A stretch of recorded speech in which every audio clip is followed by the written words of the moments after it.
That's fine. All right. I'm going to introduce you to Bruce. Come on over here. This is my business partner, and he is the Scan and Cut King. And so many of you have asked for this class, so that's why we're doing it. And I'm just going to hand it over. All right. Okay. There you go. Thanks, Pete. Uh-huh. Good morning, everyone. This is my Zoom maiden voyage with you. Vanessa's been telling me for a long time, you got to come to a Zoom class. And so bear with me. The technology's a little bit overwhelming, but she's going to be right here waiting in the wings if we run into any issues. I'm Bruce Allen, Bruce Allen Designs. Some of you have probably seen my wonky houses or some of the other things that I've put out. Vanessa and I started working together. I actually started working for her as a little part-time retirement job back in 2018. And I was very into quilting at that time. My friend Jeff, who is also in the classroom, hello, Jeff, uh, had been a quilter since the 80s. And so he made it very clear to me it's okay for a guy to make quilts. And so that's what I got started with. Then I learned that Vanessa lived in my neighborhood, and I had heard she was the master quilter, and I needed to meet her. Through her husband and walking the dogs, we did meet, and I asked her if she needed any help from time to time. So I started working with her part time. In the early days, she said to me, "Oh, got a couple people waiting to join, admit all. Hi, Pat. Newhart 51, hello." Um, in the early days, she kept telling me, you need to think about getting into embroidery. And I said, Vanessa, I have zero interest in embroidery. And that didn't last very long. So I think I released my first pattern in what, 2020? 2019. 2019. So anyway, um, but we've got just a few last minute joiners coming in. Jake is here. Hello. Hello to Jake. As Vanessa was, I'm going to repeat what Vanessa mentioned earlier. If you've had a chance to print out all the PDFs that were included in your digital download folder, you'll see the main one is the class objectives, and it's divided into 12 sections. I'm actually going to add a section on at the end that's not printed on here, and that's going to be about cleaning your cutting mat and retacking your cutting mat, because I know that's something that a lot of people ask about. So we'll go over that as well. But as we go through the separate steps in the class objectives, if you could just save your questions until we complete that section, and then we'll just open up for questions altogether. Maybe just if you have a question you want the answer to, jot it down, and when we get to the end of that section, we'll go over it. Okay? Um, we're going to try to cover a lot, and most of it is going to be pertaining to how the scan and cut is used for what we do and for what you do with our patterns. I know many people that we run into at trade shows and in different classes we teach locally. They say, well, I cut all of my applique in the hoop, and I have a scan and cut, but I've never taken it out of the box. So the objective for today is to help you take it off the shelf, get it out of the box, hook it up, and start using it. Because once you get used to using it to cut your applique and to have pre-cut applique shapes for your embroidery projects, you're going to be amazed at how much faster the whole process goes. Okay? So the first section of the class objectives talks about getting familiar with your scan and cut machine. And I'm going to just, it's probably going to be basic for many of you that are already using the machine, but I'm going to just switch cameras here and we're going to take a look at the machine. And you probably had a section in your printouts that shows the actual machine and the layout of it. So we're going to just kind of go through that together. You want to do it under the dock cam? Yeah, I could do that. No, because I want to show the actual Okay. scan and cut machine. Okay, before I go any further, I wanted to show you all once again, in addition to the class today, you also got 2 free designs from us. And one of them is to make a welcome tea towel that I've got here. And we're going to cut the applique together for that. And the other one is Vanessa's tulip pillow. And this, the instructions that come for this pillow even have the instructions for your hidden zipper back and putting it together and everything. So you've got that. All right, so let me switch cameras and let's take a look at the scan and cut.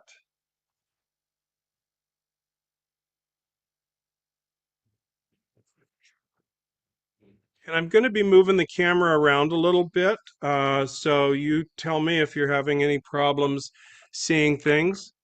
But we've got the main section of your scan and cut machine.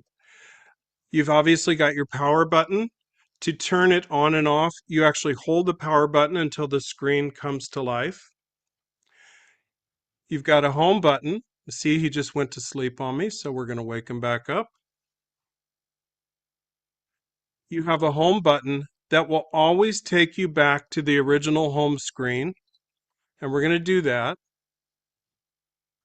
And this is the main screen that you see when you come into your scan and cut.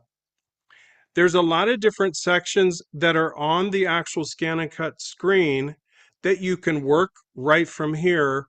But as you're going to see later in the class, I prefer to do most of the work from inside Canvas Workspace. And that's the software that is a companion to your scan and cut machine. Okay? So you've got different, this is the home button. Anytime you need to go back home, you have your load unload button. And as we'll show later, you don't ever want to pull the mat out of the scan and cut machine or force it in. You use the load unload. There's a pause button. You're cutting a project and something shifts and it gets jammed. You can quickly pause it and work things out. A test button if you want to do a test cut. This is a button that you'll use regularly, the retrieve data. And as you'll see later, we actually send your cutting files from Canvas Workspace over to the machine. And we're going to go over the different ways that you can hook up your scan and cut machine to your computer. Okay? We have your platen tray here where you load your mats. You've got some storage compartments for extra blades, whatnot. One thing I did want to show you that doesn't get talked about a lot, I'm going to move the camera here. Over on this side of your machine, there's a lever, if you can see that. It has an up position and a down position. What that lever does is it engages an additional roller bar inside the scan and cut to a raised or a lowered position. And you can use it in the lowered position for very thin fabrics or things that aren't thick. You would raise it to the upper position if you're cutting something that's like thicker. Say you were cutting suede or you were cutting vinyl, you might want to raise it up. I will tell you though that my machine stays in the up position at all times. I keep that lever raised at all times and I don't have any issues with the mat not being pulled in and out properly. Okay? So those are just some of the things. We have the blade carriage over here. I'm not going to pop it out, but to remove the blade and change to a different blade, you would just raise this lever. At that point, the blade carriage lifts out completely and you put the different blade in. You can get a blade that is specifically just a fabric blade. The reason we don't use that for the process we're doing today is the fabric blade is only for fabric. It's not for fabric that has fusible web attached. That makes sense? You can also get for the DX models, this happens to be the 225F. And I think the newest Scan and Cut model is the 325. Some of you maybe even have the 325. But for, I believe, all of the DX models, you can get a rotary blade as well. I don't have one, I've never used it because I've always had amazing results just from using the standard blade. You can also buy a vinyl blade kit, and you can use a vinyl blade in here if you're cutting vinyl for like heat press t-shirts, things like that. Okay, so those are just some of the basic parts of the scan and cut machine. And I don't really get into teaching a lot of working from this screen because it's so much easier to do it on your computer. And for me, anyway, it works so much better. It's so much simpler. Okay, so that just gets you a little bit familiar with the machine itself. Does anyone have any questions? Oh, we got someone wanting to join. Hi, Kyra. I don't know if she can hear me. Yeah. Okay.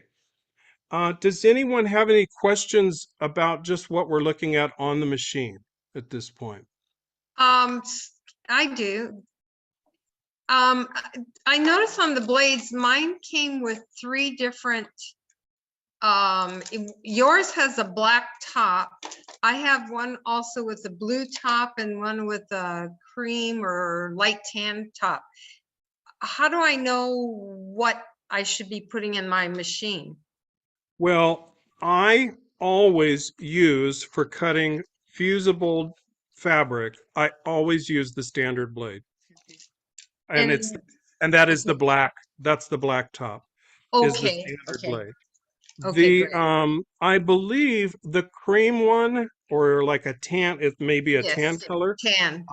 I think that's a fabric blade. And if you look at your fabric mat, the fabric mat is also tan. And I think that's kind of how they tell you that that's the fabric blade, that the Okay, color good. coincides. The blue blade, you said you have a blue top? Well, there's something that looks actually more like a giant cartridge with ink, but I don't know. It's a little bit bigger than the blades, the Ah, two extra blades. So I don't know what that is. is it this guy right here? Because Um, this is the no. pen holder. You can actually put pens in, and if you're doing cards, making cards and using cardstock or paper, you can put a pen in, and the design that's on the screen or that you load will trace out with the pen, just like the same path that a cutting blade would take. No, I definitely think it's a blade. I don't know how to put my picture up. I That's would okay. show, yeah. Anyway, as we I go along, I'll probably see you do Yeah, something. and I think I think we could you could Google it and just say, the scan and Right. cut blue blade and it'll tell you, it'll pop up immediately. The other one, now this one is blue as well, but it's kind of the same grayish light blue as the scan and cut machine, and that is a vinyl blade, Okay. like for HTV vinyl for t-shirts and Right. stuff. Right. Hey Bruce, Kyra here. Well, you Hi, showed the Kyra. pen part. I want to show you guys something really cool that you can do with the pen. This is a piece of freezer paper. I scan a pattern piece for a Jacqueline de Jong paper piece pattern I'm doing that has all sorts of registration marks. And I'm Okay. able to now trim this and iron it onto a stack of fabric to make my pieces real quick and easy. So Oh, you can cool. scan with your scanning mat. And Well, then that's you got it. I had to do a little bit of vector surgery to connect the lines, but that's a time saver. Okay. Yeah, there are so many different things you can do with these machines. And with many of us being so involved in embroidery and applique embroidery, it ends up getting our machines end up getting used that way mostly. I've cut a couple of paper projects. It's not really my forte. It's something I would like to, maybe learn to do a little more. But But yeah, there's a ton of different things that you can do with the machines. Is there any more questions about like getting familiar with the machine itself? You made a statement, Bruce, about, and I wrote my note, fabric cutting blade only for fabric without stabilizer? Is that what you said? Yes, you don't want to use the fabric blade and the fabric mat if you have fusible webs backing on your fabric. So you would use it just if you had like a piece of fabric right off the bolt that you put down on the mat. I wouldn't do it. It doesn't make the cut project very stable, but some people choose to cut that way. So the fabric mat, and from my understanding, the fabric blade is just to go through fabric. So Okay. it's not made to go through the paper backing and or the fusible backing, if that makes sense. Okay. Thank you. So I Okay. have a question. Bruce, will it go through stuff, the fabric that you've used the Terra Magic on? Definitely. Okay. Yeah, the fabric blade. Yeah. I mean, if it's starched or if it's stabilized somehow, but not for fusible or paper. Okay. All right. So let's go on to we're not going to spend a lot of time on number 2, downloading, installing Brother Canvas Workspace. I'm hoping that everyone was able to install Canvas Workspace. Can I quickly get a yay or nay on that? Yep. Yes. Yes. Yes, Yes. Yes. I'm having to reinstall mine. It didn't want to work. Okay. Okay. So I'm Nice doing it turn. now. Okay. Yeah, it's a pretty straightforward download and it's a pretty straightforward install. Um, and some of it is hinged to your actual computer. So it's tough from our end to get into some of the logistics of maybe why something doesn't install for one person and it does for another. So, but anyway, um, we're going to move on and we're going to talk about the different cutting mats that either came with your scan and cut or you purchased as an option. The original mat that comes with every machine is, thank you, Vanessa. I have a little assistant waiting in the wings, is the standard mat. And you recognize it at a glance because it has a large purple band in it on the bottom. The DX mats only will load into your scan and cut one way, and that's following that arrow. If you have does anyone have a version of the scan and cut that's before the DX, like a C model, or a couple I of you do. do? Vanessa? Yeah, Okay, and those ones load both ways. those will load Yes. either way. Those will load either way. We don't really know why Brother made that change, but they did. And so this is the standard mat. And it's used for probably the widest range of materials. You can use it for vinyl, you can use it for cardstock as long as it's not real sticky. And this is what I use, 2 separate mats for cutting applique, and it's all hinged to how sticky it is at that moment. And we'll talk about that later. Okay, but I use the standard mat and I also use the low-tech mat. And it's basically just from touching it and seeing, where it's at in its life of stickiness, if that makes sense. But this is the standard mat. This will work for cutting your applique shapes without having to get any other mat. Okay? So Bruce, this is the one for fusible backed, Yes. fusible Yes. backed. Okay. Yes. This is the mat you want to use if you have fusible on the back of your fabric. Also, even if you have as Kyra cuts with paper still attached to the back. So the one thing, and we'll talk about it more later, but the tackiness really plays into what you put on the mat. Okay, and we'll go over that a lot more later. The other mats that you might have already. I can't remember if this mat comes with your machine or if it's an option, but it's the low tack mat. I think you get this with your machine. And you use this for paper, vellum, scrapbook paper, cardstock, although you can use cardstock on the standard mat as well. And from the factory, this comes with less stick or less tack than the standard mat, okay? And both of these, by the way, both the standard mat and the low tack mat come in a 24-inch length. I don't own that. I've never really had a need to cut anything that large, but when you see people that make like some of these signs on barnwood that they hang in their house and it has maybe script lettering that says welcome, that's 16 inches long. That's where a longer mat would come in handy. Okay. But for most of what we're doing for cutting applique shapes for embroidery, we're not getting into shapes that are going to require more than 12 by 12 inches. So this is what we use the most. But just know that for those two mats, the 24-inch 12 by 24 is an option. And there is a setting. If you load the 24-inch mat, you do have to go into settings on your machine and you have to change that setting so that it recognizes the correct mat. Okay? The fabric mat we talked about just briefly, and I've got one here to show you.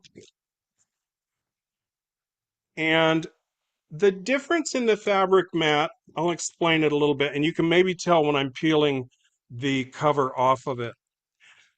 In the earlier versions of the Scan and Cut, the CM or the CW versions that had the mat that could be loaded either way, they didn't have a fabric mat, but what they had was a high-tack fabric support sheet.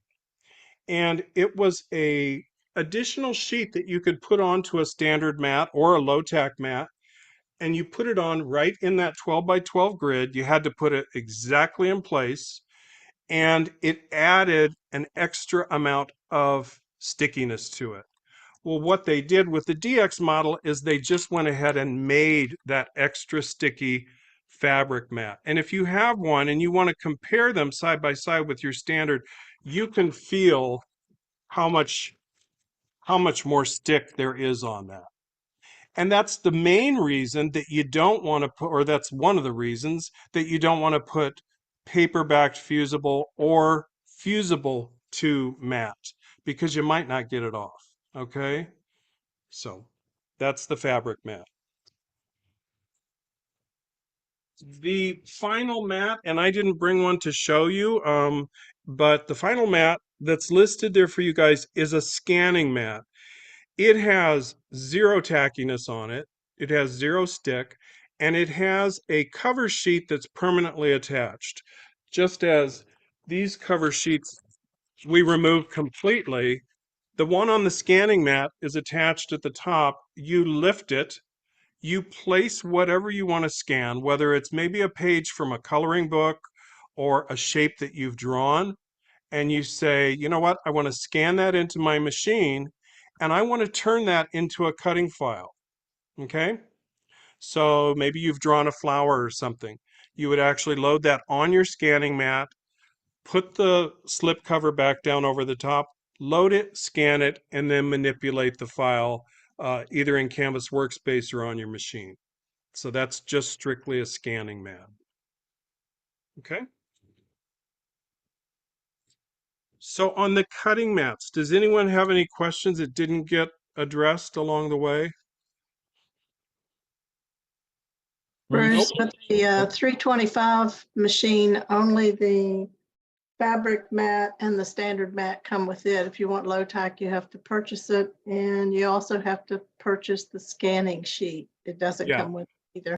I knew you had to purchase the scanning. I didn't know about the low tack, but I appreciate you telling me that. Did everyone hear the comment? I don't know if you can all hear each other.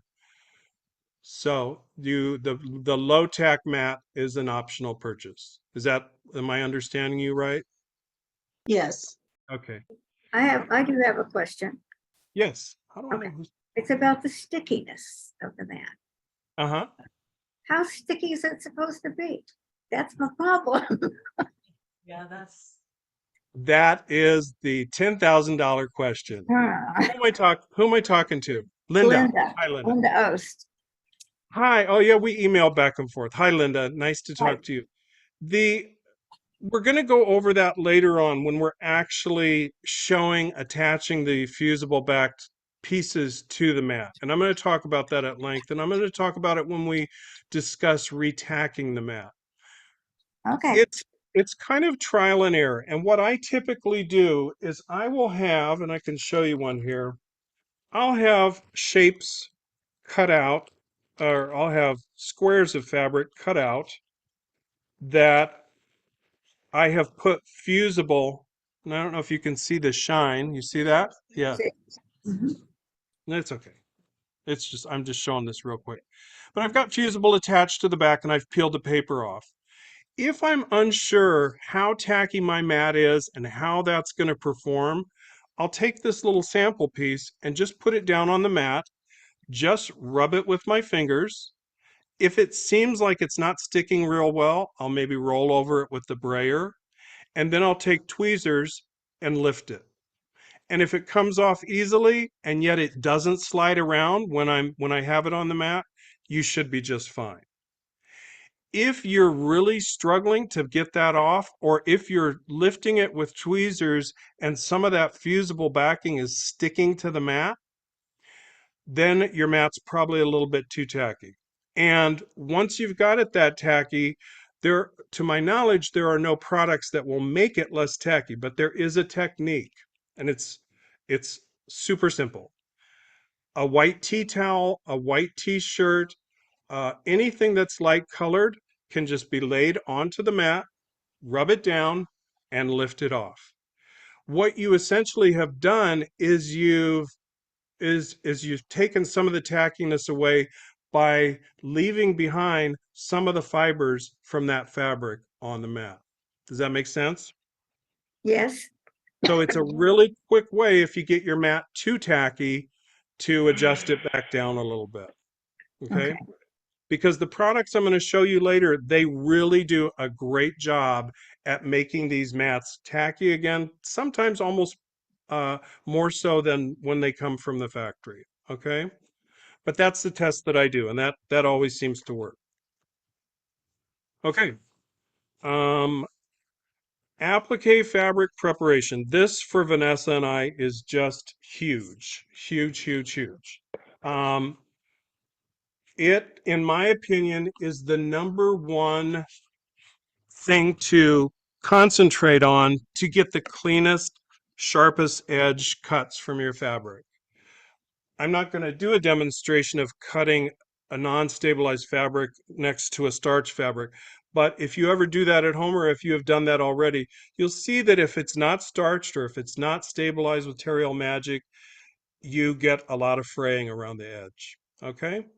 So we're going to talk a little bit about the ways that we do things. And Vanessa and I have different techniques. And Vanessa has now, as many of you know, because I think some of you have purchased applique kits from her, is using a laser cutter. So she doesn't have to, I don't think you have to do a lot. Do you still starch? She doesn't have to starch anymore. See? Um, but the way that I learned from Vanessa in the very beginning was the starching technique of dipping all of your fabrics that you know you're going to cut your applique shapes from. So, for example, in the tea towel, you've picked a purple for the purple flowers, you've picked a red orange for the center, and you've picked a yellow, and you've picked a green. Okay?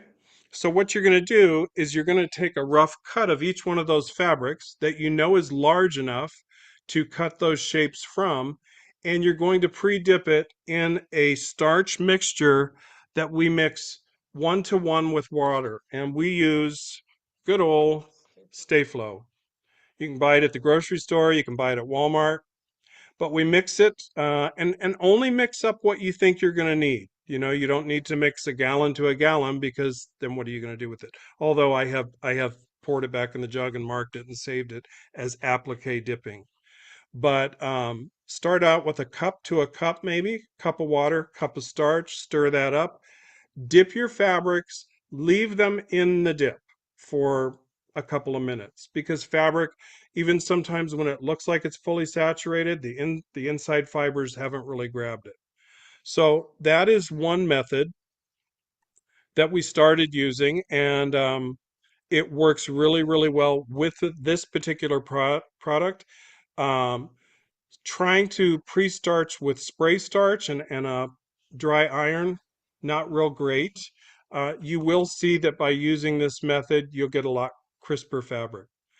When you dip with this and you have reached the point where you know you're ready to take those fabrics out of the dip, try to just use your fingers as a squeegee and pull some of that product off.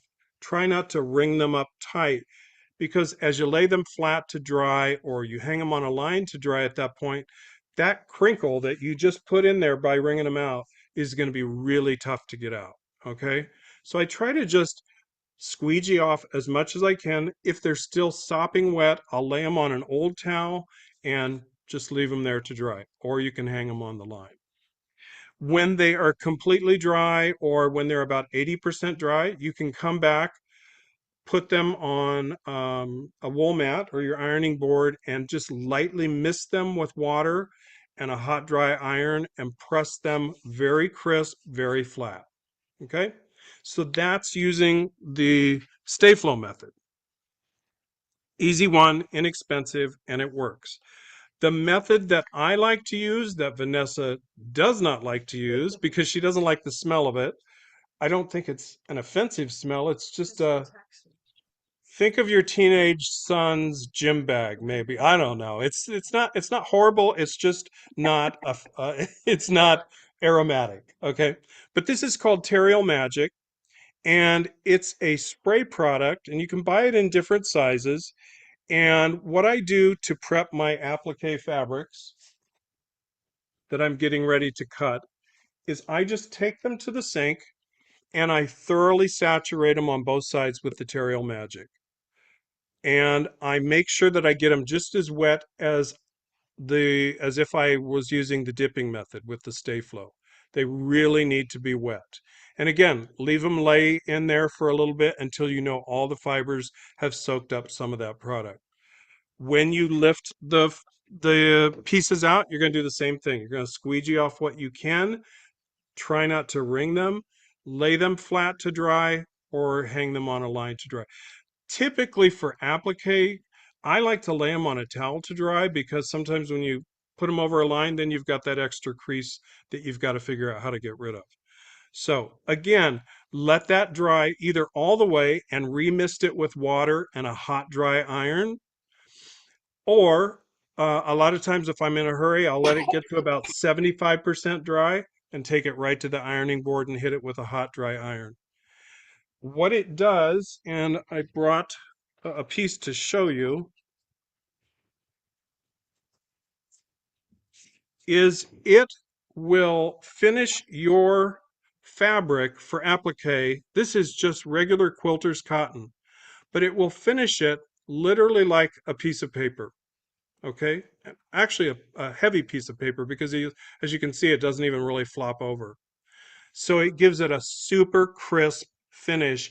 And because of that really crisp finish, when your cutter hits those edges, it just comes out as clean as it possibly can. It's almost like cutting paper. Okay, so that's Terial Magic. You can get it at your local quilt store. I think you can buy it on Amazon, different online places. So those are the two fabric preparation techniques that we think are really, really super important. Does anyone have any questions about prepping fabric? Good. Covered that. Let me take a sip. I use the I'm sorry, I Terial have a question. and it modeled my fabric. Wetter now. It modeled your fabric as in coloring? Yes. What I would guess, and this is only a guess, is that you maybe didn't saturate it enough, because it has done that to me. If I find that after it's dried, there's a portion of the fabric that only got specks of Terial Magic, But if you thoroughly soak that fabric and you flip it over back and forth and see that it's soaked through, you might not have that happen. And I'm not certain that's why it did that. It could have been the actual dyeing of that particular fabric. I'm not sure. But I have gotten a slight modeling effect if I didn't soak the fabric enough with it. Does that make sense? Yes. Can you water down the Terial Magic so it's not so stiff? I think you could. I've never done it, but I can't see any reason that you couldn't. I would probably use something like distilled water or purified water, that you don't have minerals and stuff in. Um, and I would probably take that ratio and mix it in a separate spray bottle so you don't ruin if it doesn't work, so you haven't compromised your Terial Magic bottle. Okay, couple chat questions here. Karen's saying, I have a very old machine, the CM650W. Karen, that's the machine that I learned on. Seems some of the screen is slightly different. The screen on the actual scan and cut? Is that what you're saying? Yes. Can you That's, hear me? yes, I can. And without having the older model here in front of me, I can't really recall the screen. Is there anything in particular you're noticing that was No, different? not yet. I mean, I see I've got a pattern icon and a scan icon, but just Yep. not the same as yours. But I Okay. just wanted to, if I have any other questions, but the other one I had too about the starching method, if we I see use that. the starch or the Terial, do we still have to use a stabilizer backing if I'm going to put a fusible on it? When you say stabilizer backing, are you talking about shape flex or something like that? No, I'm talking about like a fusible. Oh, if you use the Terial Magic, her question was, if you use the Terial Magic, do you still have to put fusible on? Am I understanding you right? Yes. You don't have to. No, you don't have to. We do it so that when we go to place those objects on our project, we can hit them with a hot iron and they're not going to move.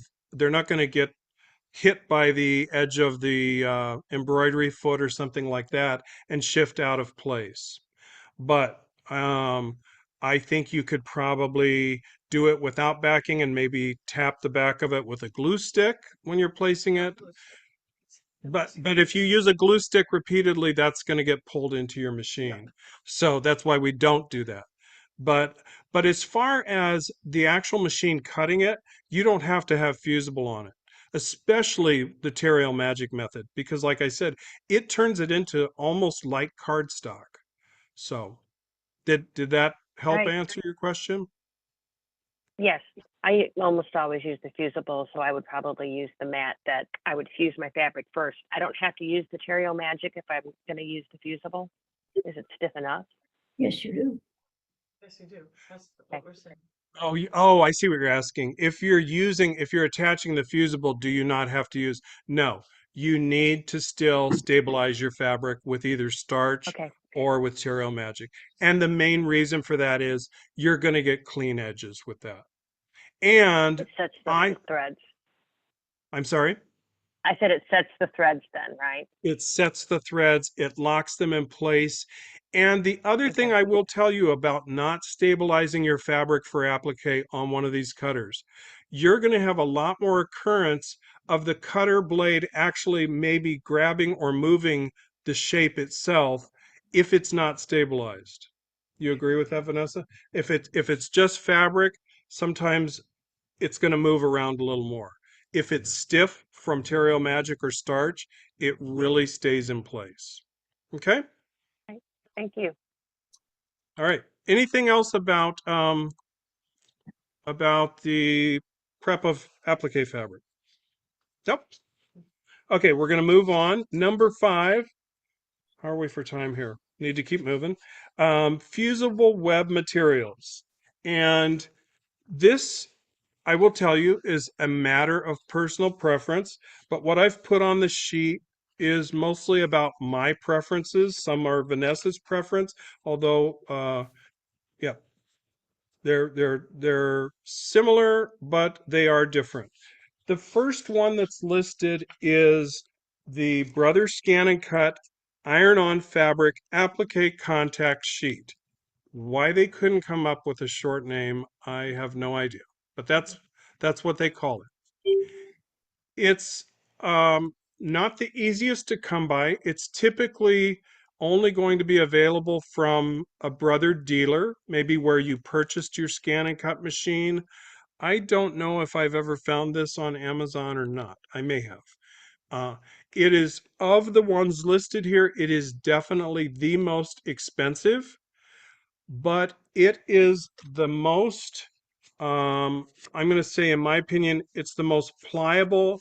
It creates almost like a rubber cement type backing. So it has a rubbery feel to the back of it once you apply it.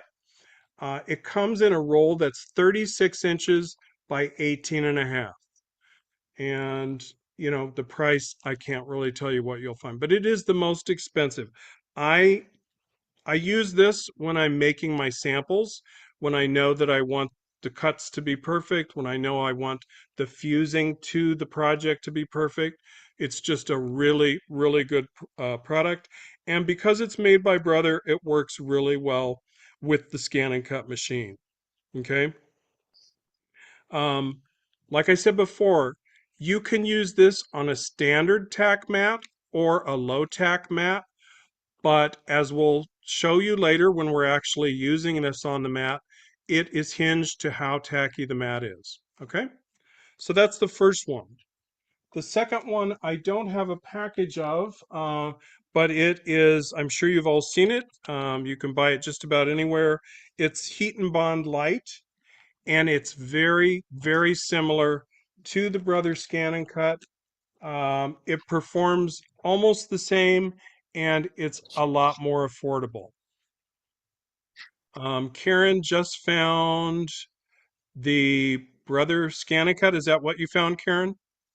Yeah, the Brother Scan and Cut Iron-On Fabric Contact Sheets on Amazon for Found $13.99. that on Amazon for $13.99. So as you can see, it's not a huge chunk of product and it's not cheap, but it's a really good product. Okay. But going on to the Heat and Bond Light, you can buy it in much larger, you can buy it in a bolt, you can buy it in packages that maybe don't have much more than this one has. It's much more affordable and it performs very similar. This one and the Brother Scan and Cut, the Heat and Bond Light and the Brother Scan and Cut iron-on fabric, I use both of them sticky or fusible side down on the cutting mat with the paper removed. You can also put them paper side down on the cutting mat with the paper left on. And you can obviously use them fabric side down. Say that But again, Bruce. you can use the Brother Scan and Cut product, the first one I showed you, and the Heat and Bond Light by removing the paper backing and placing the fusible side, the shiny side, onto your cutting mat, onto the tacky cutting mat. Because they are both made with kind of that rubber cement type finish, they lift off of the mat without getting into a fight with the mat. The third one that's listed there, and the reason that it is my last choice of use, and I know Kyra, you use it, so we may argue about it, but the reason I don't use Wonder Under is because I don't think it's a good candidate for putting onto the cutting mat with the paper removed. Now, Kyra uses it with the paper still on the back of the fusible web and puts the paper onto the mat. Correct, Kyra? She's still here? Yes, Okay. and I That's, use the brayer then and get it down good. yeah. I don't do that method because I try to eliminate that extra step of going back and pulling any paper off of the mat that maybe didn't come away when I lifted the object off the mat. So those are three different products that you find pretty much readily available. The last one that I don't have on the sheet, Vanessa turned me on to this, and it's also a really good product. I think some of you use it. Do some of your students use this? They should talk to Yeah. Hot fix adhesive. And hold that up there so you can see the it. same type thing. It's the same type product as the Brother Scan and Cut fusible and also the Heat and Bond Light. It comes in different lengths. This happens to be a 12-inch by 10-yard roll, and I purchased this on Amazon. And I don't think it's super expensive. I think this was $23 or something like that, maybe. But that one works well also for fusible side down on the mat with paper removed. Okay? So those are some options there. Today, what I'm going to demonstrate when we get into cutting is the Brother product. Any questions about fusible web that I didn't cover? Bruce, which was the heat and bond one? Because I'm probably gonna switch to that method. I just learned the other one by trial and error. The Heat and Bond Light is a great product. It works really well. We don't have a small package, but See if I can reach this one. don't hurt yourself. I won't. Vanessa's trying to reach a box that probably holds about 500 yards of it. 70. There you go. You're not going to buy this much, I don't think. Okay, that's what the label for Heat and Bond Light looks like. Now, don't get confused. There is a Heat and Bond regular, and if you use it, an ultra, you'll never get it off. I mean, it's made for like adhering embroidered patches to a jean jacket or something like that. But this is Heat and Bond Light, and this works great by fusing it to your applique fabric, cutting your shape down to whatever we will show you that we predetermined the shape size should be, whether it's 3x3, 4x4, and peeling the paper off of it before it goes down, fusible side down to the cutting mat. Works great. Okay? I think you could use it with the paper still on the cutting mat, again, as long as the mat doesn't have too much tack on it. So just Kyra, like you've used the Wonder Under paper side down, paper still on, I think you could do that with both these products too. I just don't like dealing with the paper. Vanessa doesn't like dealing with the paper. And we found literally after years of cutting fabric side down with mirrored objects, we just tried this by chance and we were so thrilled with the results we got, the cuts we got, and the fact that if you cut fusible side down on your mat, think about it. You're not putting fabric side down and leaving all those fibers from the fabric behind to destabilize your mat. Okay? So it involves a lot less cleaning of your mat and a lot less retacking of your mat. Capiche? Okay. Thank I you. have a question. Yes. What about Steam light? I haven't No. ever figured out the depth of the needle because it's got like a, Hang on one sec. it's got, it's almost like wax. So I've never Okay. figured out the depth of the needle. Okay, Vanessa is saying she's never really figured out cutting with it based on the needle depth because of the way that it's made. I will tell you, we have taught classes at some event centers where they have used that when they pre-cut all of our applique for the kits, but they're pre-cutting on a laser cutter, so that's a whole different ball game. So the Steam-A-Seam, I'm not, and I'm sorry I didn't do research on that product, but I'm not familiar with using it. Vanessa has tried it in the past and wasn't nuts about it. Okay? Okay, thank you. I've got a question in. Nope, that was just Karen's telling us about the Amazon product. So no other questions about fusible web. I think I covered all of them I had listed? Okay. The section number 6, moving on. If you've purchased either my patterns or Vanessa's patterns, you see that number 1, we provide cutting files, and those are SVG files. Scalable vector graphic is what that stands for. We provide them in 2 configurations. We give you a non-mirrored configuration or we give you a mirrored. And the reason we give you both is because people like to cut their applique differently. As I told you in the early days, we cut all of our applique with the fabric stuck to the mat. To do that, think about it, when you lift that off and you want to put it on your project, it's got to be the reverse of what it was on the mat. So that for cutting fabric side down, you will use the mirrored objects that we provide.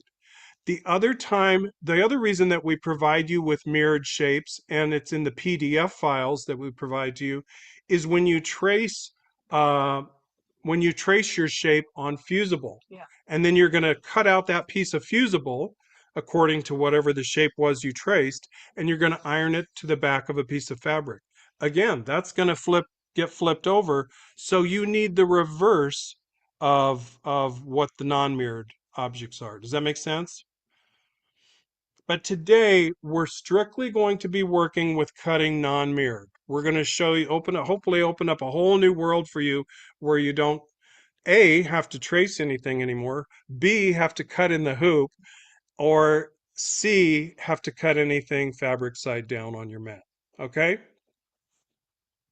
All right. So those are the two versions of SVG shapes that we provide for you in our patterns. Okay?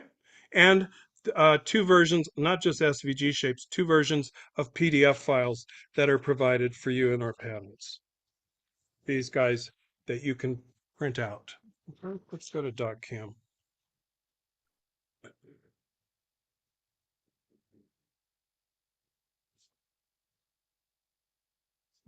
Focus. Okay. So can you all see that? Yes.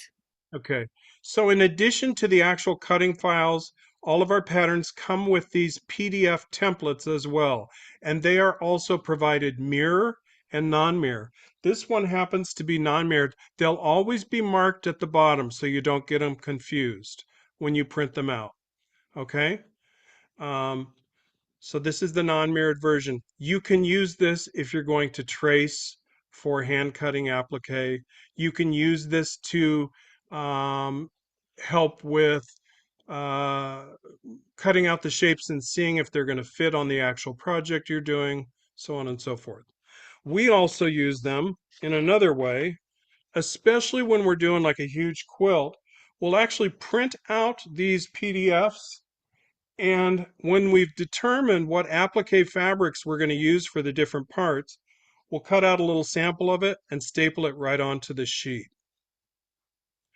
And say, for example, you were going to do Vanessa's new 12 Days of Southwest Christmas quilt. That's a lot of different cutting files, a lot of different objects you're cutting, and you get about 6 blocks into that, and you could be saying, wait, did I use that fabric before, or what did I want to use on this? This really helps with that. Take a day to sit down, pick out all your applique fabrics, cut out little samples, print out your PDFs, and attach them. And when it comes time to sit down at your scan and cut your files, you've got that as a reference. Okay? Okay, that was mirrored and non-mirrored. Next, if you've cut applique with a scan and cut from any of our patterns, the next section might be redundant. Where do you find the cutting files? I'm going to just quickly show you that on this computer.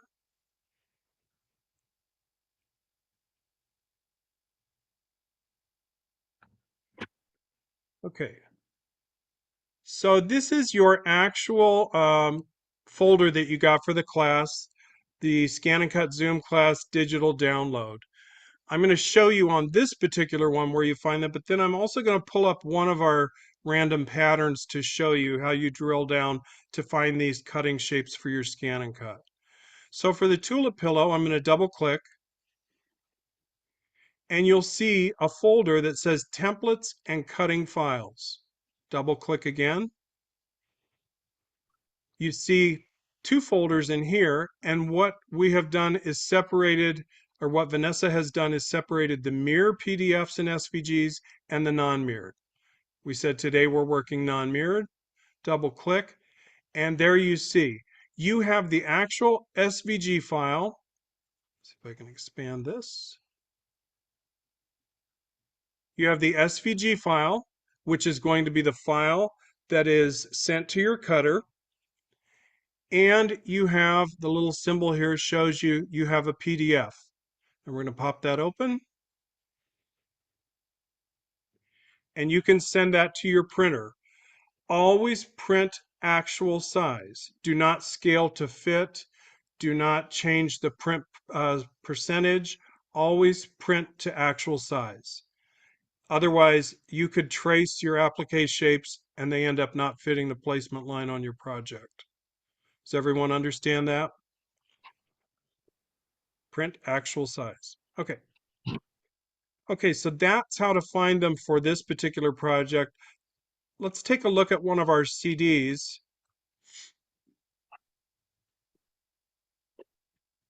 And you'll see that it's very much the same. This happens to be the Wonky House America banner.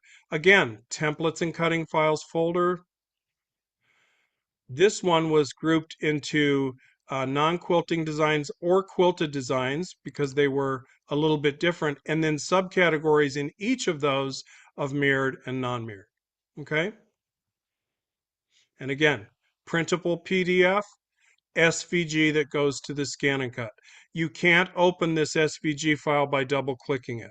You might get a web browser to open it, maybe, but typically that's just to go to Canvas Workspace to turn into the file that your scan and cut needs.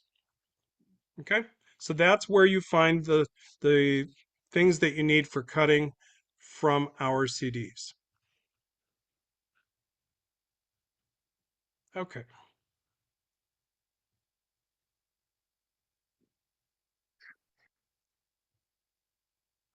All right, so any questions about finding shapes for applique?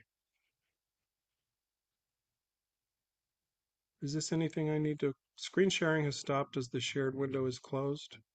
No. Okay. Yep. You all still see me and hear me okay? Yes. Yes. Okay. All right. Now we're going to get into having some fun and actually start working with Canvas Workspace and then moving on to working with the scan and cut itself. And I'm going to switch screens here. And you can follow along at home. So we're going to go to share screen. And I'm going to show you two versions. The first version that I'm going to show you is the Canvas Workspace that you hopefully had good luck in downloading to your computer and installing.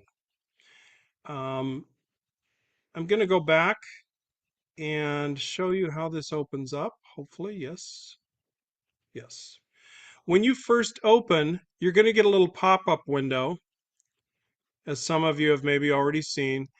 And what this is are projects that are, some of them free to use, some of them available for purchase, that come directly from Brother. They're mostly paper cutting projects and cardstock projects, but those are just some things there that you can open up and look at.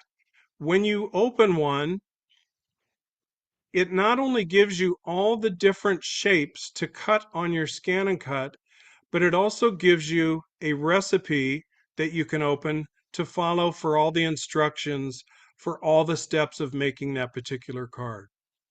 Okay? So that's what pops open when you first open Canvas Workspace. I always just close that window, and the first thing I do when I open this, because my grid always comes in at 40%. I don't want to squint. I don't want to have to get my face up to the screen to be able to see that. So I always zoom this up to where I get pretty much everything on the mat. And for me, it's usually 70%. Okay. Has everyone been able to open Canvas Workspace on their computer currently? If I can just get a yay or nay. Yes. Yes. Good, good, good, good. That's wonderful. Okay. So we're going to just go over the screen a little bit.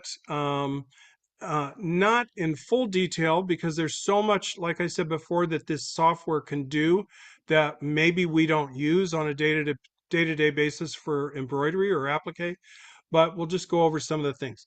This little icon up here takes you back to that project menu that opened when you first opened the software. So if I click that, it just loops me back and pops that little menu back open, okay? The next icon on the left-hand side of your screen, shapes. And some of you, when it opened, the shapes menu might have already been open like this. Maybe it was closed. Those are the different shapes that you can use to create your own projects. You won't use any of this for importing our cutting files or working with our cutting files, but just know that it's here. Say, for example, you want to do a tea towel and you just want to do applique that just has a straight stitch raw edge applique. Okay, you're just going to put the shape down on your tea towel, and with your sewing machine you're going to stitch around the edge. You can bring in a shape. In the center of that shape you'll see a little dot. That is your move handle, and that's where you should really try to concentrate on always moving your objects with. If you try to grab an edge, sometimes by mistake, you'll grab the wrong spot and you see what's happening. I'm not moving the object, I'm literally resizing it. So for these shapes and for creating your own projects, yeah, you probably want to use the resize option. For bringing in our files, you never want to resize. You always want to move things around with the move handle. And I'm going to back up until I get that back to what it was. Okay, that's where we started.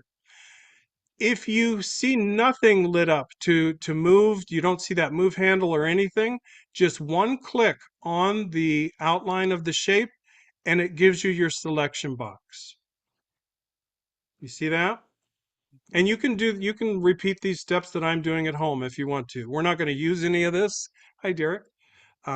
So this is your move handle. This is how you're going to move things around.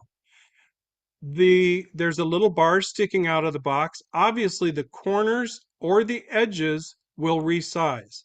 Now remember, that was a hexagon, correct? We can change it into a completely different shape if we choose to. We're not going to do that.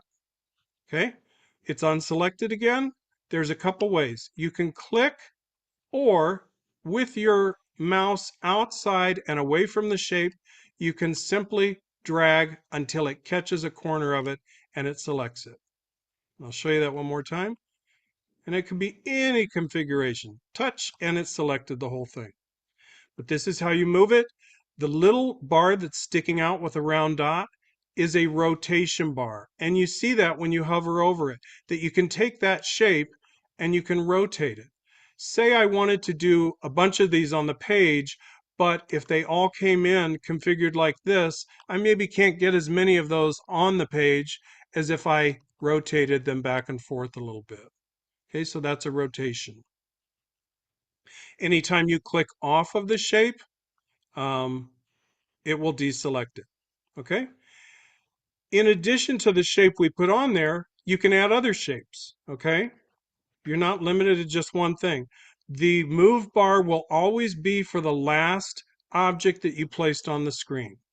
So that little move dot is not representing my rounded rectangle. It's representing, what is this? Another hexagon here? Yes, this hexagon. Okay? So you can put as many shapes on the screen as you want or you need for the project you're going to make.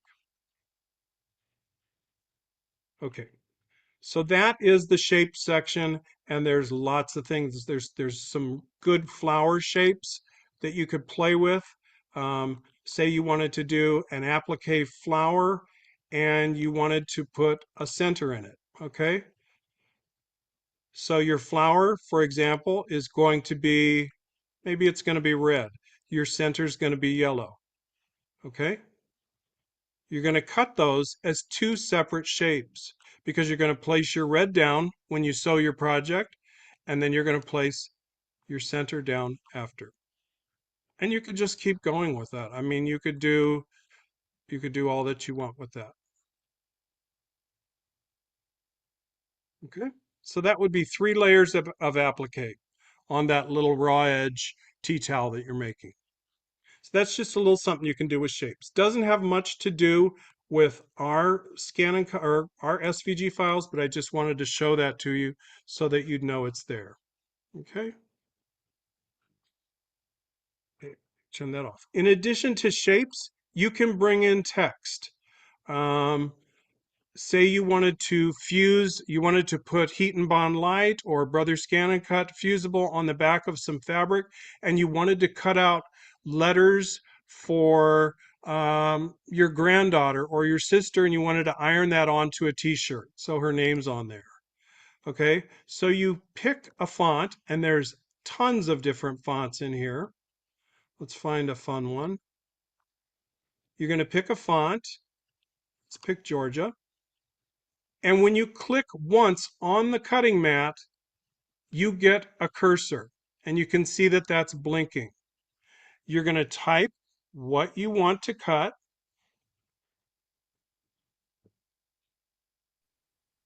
And hit enter. So you see that it put the letters KYRA there, but you're not limited to that size. You can change it to bold, which for cutting the shapes out, you don't really need to do anything but leave it at regular. But you can come in here and you can change the size of those letters. Okay? And these are all going to cut out as different shapes. Now that I say that, let me ungroup. Layer. Unlock. Anyway, you get the idea. You can, actually that's going to cut as one shape. If I wanted to do that differently, I would bring them in each individually as a separate shape and cut them each individually. Okay, so let me just quickly show you what I'm talking about there.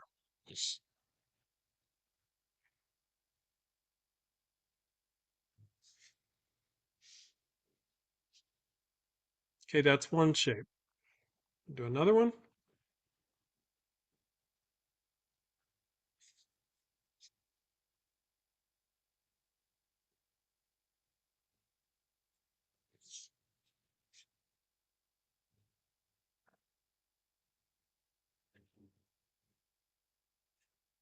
Okay, so now you've got 4 separate shapes that can be resized however you want. They could each be cut from a different color fabric.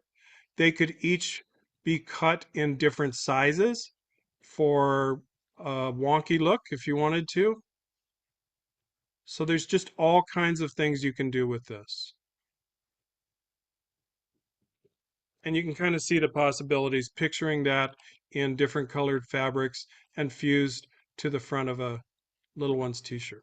Okay, that makes sense? So that's If the I wanted, text.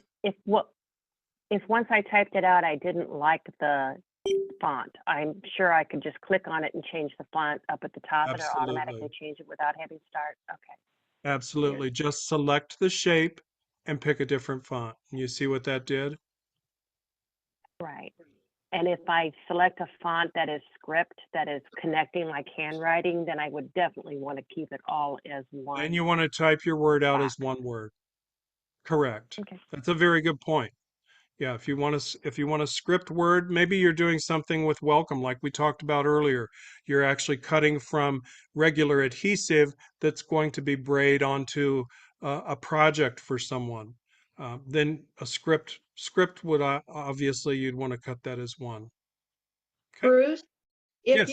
if you're cutting vinyl, then you would mirror image this? If you're cutting vinyl, would you mirror image this? It would depend on which way you're cutting. Do you cut the vinyl side up? Yeah. Then you don't mirror image it because then the name would be backwards. I'll tell you, the vinyl that we use for our projects, and I used it in the Just Chill Snowman, the melting snowman I made with the OESD sparkle vinyl. It's an ironable product, so you can use an iron on it, and you can attach fusible web to the back. So if I were cutting vinyl, if you're asking what I would do, I Yeah. would do it the same way we're going to do today. I would attach the fusible. I'd put the fusible down on the mat. Okay. Some vinyls have a carrier sheet and then the sticky stuff is on the back. So in Yeah, that case, you would cut I'm talking mirror. about vinyl for embroidery Yeah. applique. If you're talking about vinyl that's like heat transfer vinyl, Yes, heat transfer vinyl, you would need to use mirrored shapes. Okay, so if you're going to do heat transfer vinyl and you're gonna type Kyra, what yes. you want to do in that event is you want to come over to, if I can get my screen to move here. You want to come over here to the uh, edit menu on the right hand side. And when you have the whole word selected, you have two flips. You can flip up down or you can flip vertical. Oh, okay, Sorry, okay. I showed you the wrong one. I've just reversed that to be Yeah, used with TV vinyl. Okay. got it. Thank you. So hopefully that answers your question. But if you're It did. talking about, and I can show you the product here, maybe stop sharing. If you're Right. talking about these little Kimberbell or OESD vinyls, Right. I literally attach fusible web to the back of Mm. that same square shape, that will encompass whatever shape I'm going to cut on the scan and cut, and I put the fusible side down on my cutting mat. Got it. And I use the standard blade for this, and I haven't had any trouble. Don't even have to switch to the vinyl blade. Okay. Thank you, Yep. Vanessa. Thank you. Okay, share screen. So we're going to go back to Canvas Workspace, and we're actually going to take a look, as we've covered some things here. The text, we're going to get rid of that. Moving down the side menu, we've got the next option, or the next icon that you see is SVG. This is the button you're going to use all the time for bringing in BruceAllenDesigns or Fabric Confetti Designs SVG shapes. Okay, so when you click that icon, it's going to pop up a Windows Explorer menu, or if you're on a Mac, it's going to pop up Finder. It's asking you, where am I supposed to find this SVG shape that you're telling me I need? And let's go back to Dropbox here. We're going to go back to our class.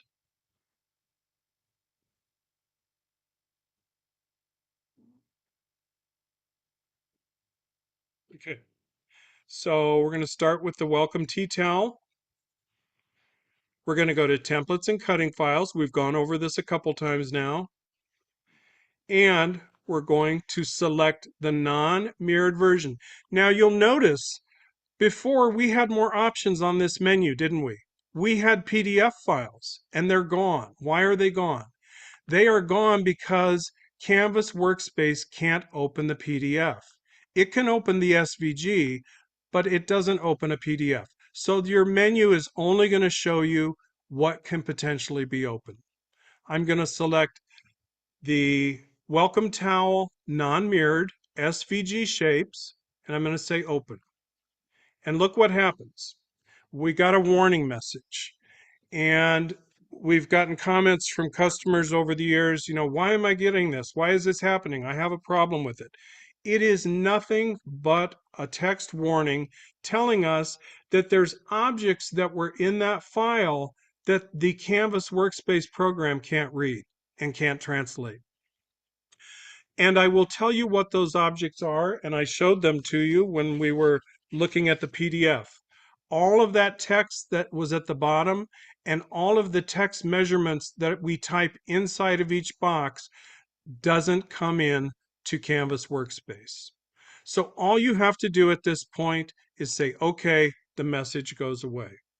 We've got all of our shapes we want to cut, but it did bring something else in that we don't want to cut. And we're going to go through, and if you go to step 9 on your class objectives, you'll see the topic is clearing the SVG parts not needed. So we know we want to print this flower shape. We know we want to print the leaf shapes, the flower center, and the small flowers. Or we want to cut, excuse me. What we don't want to do is cut these boxes. We don't need these. So remember how we select something? We just outside of the shape, click and drag and touch, and there's the box. Hit delete on your keyboard, and that box around that round object is gone. You're going to do the same thing here. Select, delete on your keyboard. Select, delete on your keyboard. The reason that those are there to begin with, you might say, well, why did you even need to put those in there? We build the PDF file that you can print out that we showed you earlier, that has all the shapes, has all the sizes, has the boxes. We build the PDF file and the SVG file from the same exact file. So essentially they are duplicate files, but the Canvas workspace can't read a lot of those objects. So we just ask that when you open these SVGs from our patterns, all you do is delete. First of all, say okay to the warning message and delete those boxes. Okay? Now, some of you may have situations where when you bring in one of our cutting files, you'll get, and I'll show you here if I can, they'll come in looking completely different from what you see on the screen right now. They'll come in looking like this. They'll look just like the shape, but it'll be all black. It doesn't mean anything. It's just how the software is translating and coloring the object. It's still going to cut exactly the same. But I will tell you, it bothers me, so I always select it, and either over here on the, your faces are covering it, so I have to keep moving it. On the edit menu, select it, or excuse me, on the properties menu at the very top, select it, remove the fill. The checkerboard means no fill, transparent. Remove the fill, say okay. Now there's nothing there because we don't even have an outline around it. So now we're going to put a black outline back around, or pink, or whatever you decide you want. I just think it's easier to look at the shapes and work with the shapes if they are just the outline. Okay, so don't panic if they open up for you and they're all blacked out like this. It doesn't have any effect on sending it to the cutter or on how they cut. Does that make sense? Okay. Okay. So, any questions on parts that we clear before we send this to the cutter? I have a que- question, but Yeah, it's go ahead. I need to back up to when you first get that grid on the screen, Mm-hmm. you touch to zoom it, to make it larger. Oh, I'll show you. Super easy. Okay. So I'm going to get rid of everything on the screen just so we're looking at the same thing. So you got a blank screen, and when you open the software, it might have come in like that. Yeah, it does. Okay, and I notice Linda, you're using a magnifying glass, so I Can't can believe appreciate it. I can appreciate how this is going to help you. Okay. Right up at the top bar here on the menu bar, do you see this little box that has a number and a percentage value? Yes. It Only has with the magnifying glass, though, can I see it. well, in the future, you'll know where to look for it. Yes, It I has will. an up arrow and a down arrow. If Okay. you click up, it will increase the size of the screen on your computer 10% at a time. 10% at a time. Okay. Now, do you see that screen? Can you see that now without your magnifying glass? Oh, the little box? No, but the grid, yes. Yeah, the grid's there. Now, when I bring in the shapes, we got that error message again. Don't panic, it means nothing. And you can see those shapes are larger because we are essentially just zoomed in. And you can keep going, you know. So you can do whatever you want to do with that. Like I said, I like to keep it at about 70% for my particular computer because when I do that, I can get pretty much the whole grid on the screen and nothing's floating off of the edge. Follow that? If you're having difficulty, seeing that little box, you can also, when you're touching the Canvas workspace, press your control key down and roll your mouse button up or down, and then you don't have to look for the box. Oh, see, I learned something today. Okay, did everyone hear that? I heard it, but I'm not sure. And Linda, especially, if you can't see that little zooming box at the top, hold down your control key and Oh. turn the scroll wheel on your mouse up or down. Okay. And yeah, your grid will move in and out. Who gave me that tip? Name yourself. Karen, Karen, thank you I so work with much. computers a lot, a lot. Well, I am a huge fan of keyboard shortcuts. Vanessa hates them. She loves her mouse, and you'd have to pry it out of her cold, dead hand. But I love a keyboard shortcut. So thank you. Well, That's you huge. need the mouse for this one. You You do need the need the mouse for this mouse, one. but you don't need to search with the mouse and click as much. You just need to Right. control key and spin. So yeah, that's very helpful. Thank you. Okay, so that's once again, I'm going to show you these shapes came in, but all the boxes came in around them. I'm just going to click and hold down the mouse and drag towards that box, and look what happened. Selected, hit delete on the keyboard, it's gone. Click, drag, delete. This one's hiding over here by himself. Click, drag, and delete. Now all we have left are the shapes that we want to send to the scan and cut. At this point, I want to talk a little bit about, because the next section, we're up to 9, so we're doing okay on time here. The next section on your worksheet says manipulate your applique objects. And I want to go over why that might be necessary for you in the future. Say Christmas is, sorry, my Siri thinks I'm talking to her and my watch is talking back. Say Christmas is coming. You have no idea what you want to give as gifts.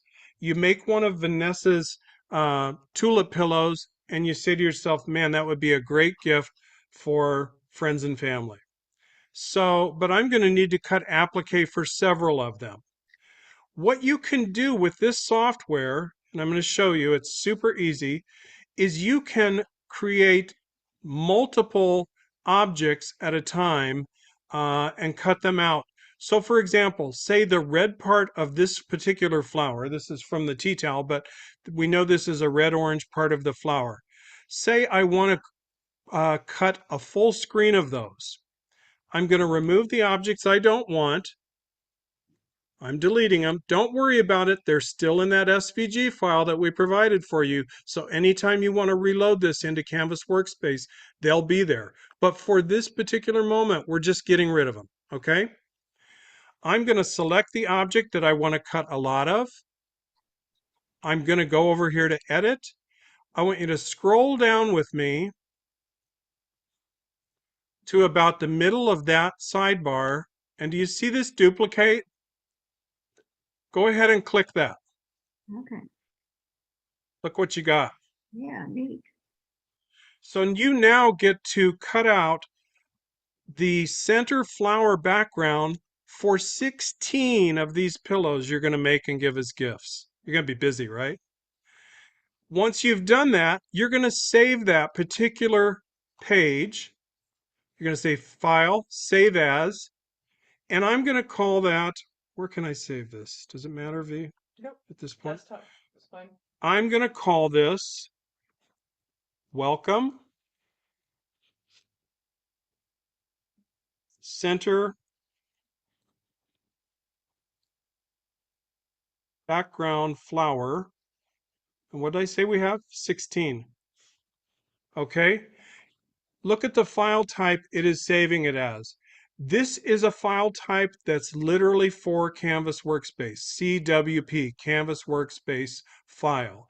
And you can only open it with your Canvas Workspace software.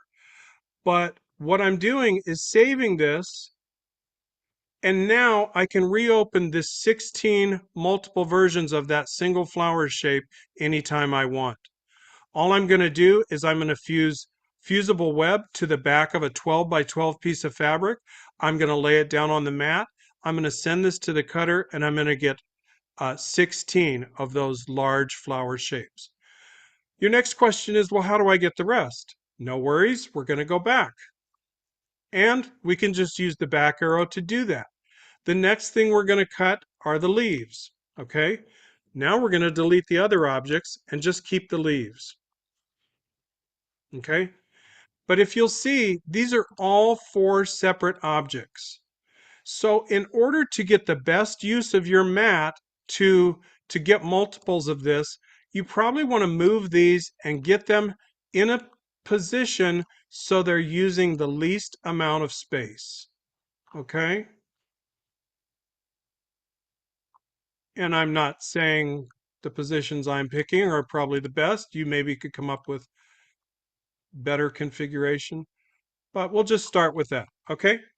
We haven't modified the actual cut line of that leaf. All we did was rotate it and move it because we didn't drag one of those corner boxes. Now I have destroyed that cutting shape for your embroidery project.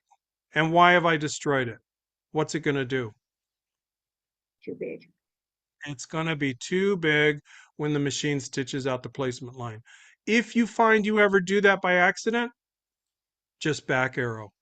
And it just reverses the last thing you did. And that's infinite, by the way. You can keep back arrowing, as you can see. All right. So, but what I want to show you to do, and it's another thing that you will use from time to time in Canvas Workspace, is I know that I want to cut multiples of these 4 leaves. I want the machine to look at this as just one shape. So I'm going to drag a selection over all of them, and I'm going to go to the edit menu and say, or excuse me, the layer menu, and say group. And watch what happens to the 4 separate boxes when I click group. They're gone. There's only one box now. Now I can't get just one shape. I can't select just one of those leaves. I can only select all of them. But a little hint, if you click and you say, you know what, I need to drill down farther, click again and it takes you to the previous shape, to the ungrouped version, okay? Click, click again, and it got me to just that leaf.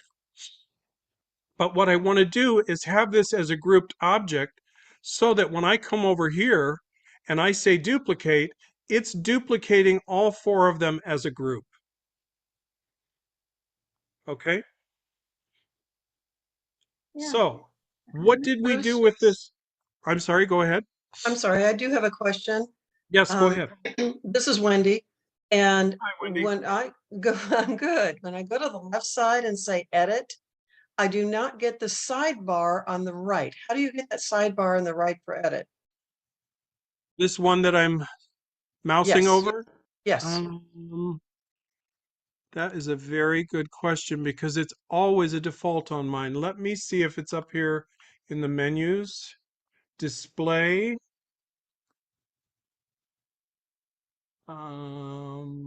If your monitor's big enough, you won't have, and you've got your canvas maximized on your monitor, you may not have to scroll. You can't see the duplicate. You're not getting When these. You're I not was gonna getting say, these icons. I see properties on the right. I don't see the edit screen on the right. Oh, okay, okay. Do you see these icons along the edit screen? Yes. Okay. Click the top icon. Oh, thank you. Okay. I Now knew you've it's got small. properties. I Yeah, got it. they're tiny little icons. So that's, and then this one, we never really use this for embroidery applique. This one is all the different layers that are there. You will use that if you get into cutting HTV iron on vinyl. Okay, that you use layers a lot, but you Perfect. don't need it for what we're doing. The 2 Thank you. menus you will probably ever use are properties, and again, properties. You're probably it defaults to cut, and we know that's what we want to do, right? We want to cut. The line of the outside edge of the object has been determined by Vanessa or I when we create the SVG file. We save everything as one point. But let's show you what you could do. You see what happened there when I changed the line width property? It made it a much bolder line. I wouldn't do that, especially for a cutting file, because I wouldn't want it to affect the size of the final cut. When we've made these SVG files, we have saved them with an outline of 1 point. Okay, and so that's how it's going to come in. But as I told you, you may get something that comes in and it came in filled with black. Doesn't have any effect on anything. It's just aesthetic value. In this properties menu, just like we worked from up here before, if you follow my mouse, we worked from up here to get rid of that background color. You can also do it from the sidebar in the properties menu, and you can change it to transparent center. Okay? So going forward, we've now created 16. No, I even got more. We've created 20 copies of the leaves for those gift pillows you're going to make. Well, you say to yourself, what am I going to do with 5 extra sets of leaves? You know what? Get rid of them. Now we have the same amount of leaves as we have center flower. We're going to just repeat, and we'll just do it for these 2 shapes. But just to show you one more time, save as. It defaults to save it as a Canvas workspace file. And we're going to change the name to Welcome Center, excuse me, Welcome Towel, Leaves,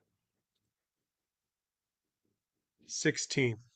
So now at a glance, when you're going through and you want to pull these back up again, you literally know how many copies of each object you're going to get when you open that file. Okay, so now we save that one. We want to get back to everything on the screen. Guess I'm going to have to go back a lot. I have a question. This is Yes, Karen. go I ahead. have a question. Yes, Karen.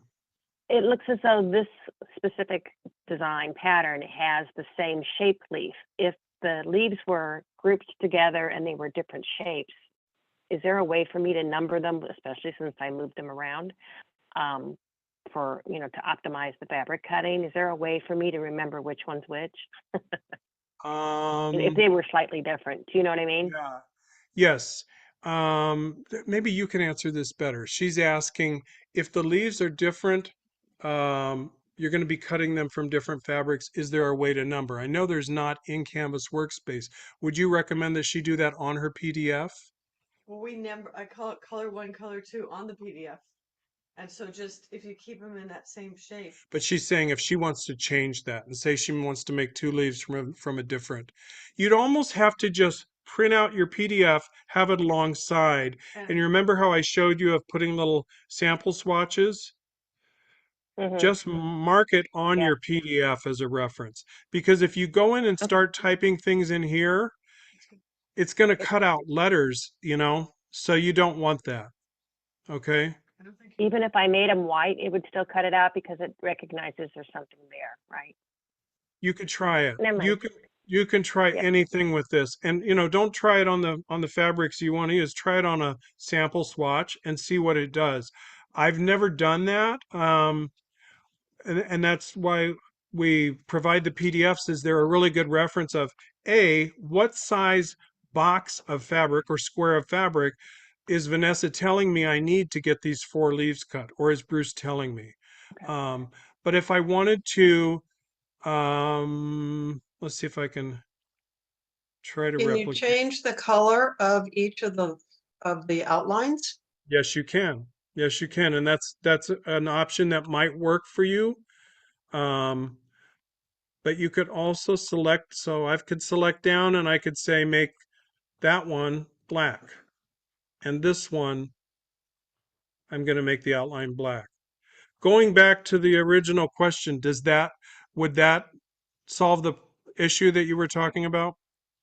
I think it would, because if I had, let's say they were four slightly different shapes, but I wanted to keep them together and, cut them on the same piece of fabric. Yeah, I could make them, I get it. all the ones black, all the twos pink, all the threes green, something like Yes. that. That was And fine. you Okay. and you could actually change that color to the particular shade of green you're going to cut that leaf out of. Maybe it's a pale green, and this one is going to be your dark green leaves. Okay?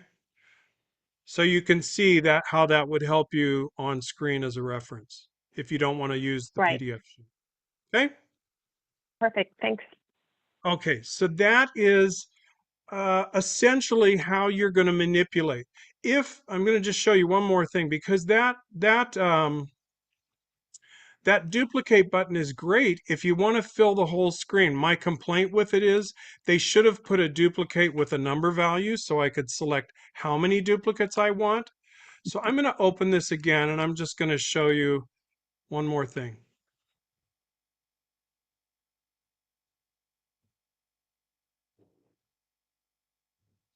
Okay. Say you just want to create 2 copies. Just come up to Layer in the menu bar and say Duplicate, and it gave me a second copy of that shape. Okay? So you could go through with each one of your objects and do that. And that's going to change the size of fabric you put down on your cutting mat, but you can manipulate the number that you ultimately cut by doing so. Okay? All right. So we've manipulated. Let's go ahead and get to some cutting. Turn my iron on here quickly. Okay. Bruce, I have a question for you. Yes. If you don't want to go into Canvas Workspace to do any kind of manipulation or anything, can't you just save the SVG cutting file to a USB stick and put that in your cutter? In theory, brother would tell you, yes, you can do that, but I have not had good luck with it. Oh. There are different programs that create SVG files. We use Adobe Illustrator. Mhm. So, for example, when you buy a DX scan and cut, they tell you it can cut from a PES, it can cut from a PFC, it can cut from an SVG. Well, that's all true to a degree, and it is all dependent on how that file was created. So, for example, like if I wanted to cut the applique shape from a PES, that shape you would have had to use in the design software, you would have had to use the applique feature to create that shape. And we don't create our applique in that manner, and I'll explain why. The applique feature in digitizing software will create let me come back here so we can, not just looking at this screen here, stop share. Can you see me? Okay. Mhm. When you use the applique feature in digitizing software, it will create a die line, which is your placement line. Right, It right. will create a tack down line, which tacks the fabric down, and it will create a cover stitch, which unfortunately, they only let you choose satin in your digitizing Oh, software. And many, many, many, as you know, of our cover stitches that surround your applique shapes are tatami fill stitches because we have just a vast amount of different textures we can create by using that. So we create our applique process in the software and in the design step by step. And that's why there's not a, you'll notice if you're someone who does cutting in the hoop and you use one of our designs, we don't give you that second cutting line. We right. give you the placement stitch, and then you can lay your fabric down that you're going to cut in the hoop, your applique from, but you then have to back up Mhm. on your Solaris or on your Luminaire to the placement stitch again, and you got to repeat that stitch. And that becomes your tack down that you're then going to use embroidery scissors and cut the shape out. You understand that? Mhm. So we create our applique step by step. And we create with a digital cutter in mind primarily. And as all of our patterns clearly state, you can do the in the hoop cutting method. You just have to back up on each one of the shapes and you have to repeat that placement stitch. But Because but I'm that, doing potpourri right now, and I was able to actually take the flower SVG files, load them to a USB, and take the USB to my brother Scan and cut them. and what design is it? The potpourri that Vanessa created. Oh, the potpourri quilt. Yeah. Yeah. And I like, when I cut them, then I measured them with my full size. I haven't gone to stitch them yet, but I cut all the flowers and I measured them on my full size pattern and they seem to fit and I don't have to put them down and trim around and do all that method. But okay. it looks like I wasn't manipulating them. I was just cutting them. Well, I will tell you, it is stated by Brother that it will load SVGs directly. The only thing I'm saying is I use Canvas Workspace because the default file that the Canvas or that the Scan and Cut reads is an FCM file. Right. The only way to get an FCM file is to go through Canvas Workspace, whether it be the local version or the online version. There is an online version as well. Um, so I'm not saying you can't do it. I'm saying the results you will find, especially from different digitizers, will be hit and miss. And Okay. even in my own designs that I've created, I have opened some that I could literally load the SVG from the pattern and others it wouldn't. And I Huh. think it's all hinged to how Adobe Illustrator outputs the actual SVG, okay, based on their updates they do and things like that. Okay. I hope that answers your question. I guess my response would be if you try it and it works, go for it. Go Well, for it seems to. I haven't taken it to my embroidery machine yet to stitch them it. down, Right. but Right. And that's the ultimate test. And then the next test is going to be the next pattern you try it on if it works for that one. I But know. Yeah. as a safety net, you've always got Canvas Workspace to open and do everything in. So Okay. speaking of that, we're going to go back to Canvas Workspace and we're going to actually get to some cutting. And let's see here, go back to the right camera here. Okay, you should see my cutting mat. Do you all see that at this Yeah. point? All right. Yes. So one thing I wanted to point out to you, and I'm going to put it under the doc cam so you can fix it.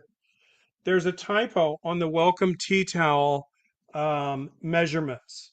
And I'll take the fall for this. It's totally my fault because I copied and pasted for creating and I didn't go back and change to the correct measurements. The flower center is 2 inches by 2 inches. That's going to be the fabric we cut it from. And you can jot this down either on your instructions or if you've printed out the PDF. These two are correct. The center, the large flower piece is correct, 3 by 3, and the leaves are cut from 3 by 3. The small flowers, which we're going to cut out of purple, are 3 by 2. Okay? All right. So we're going to use that as a reference. We are going to start out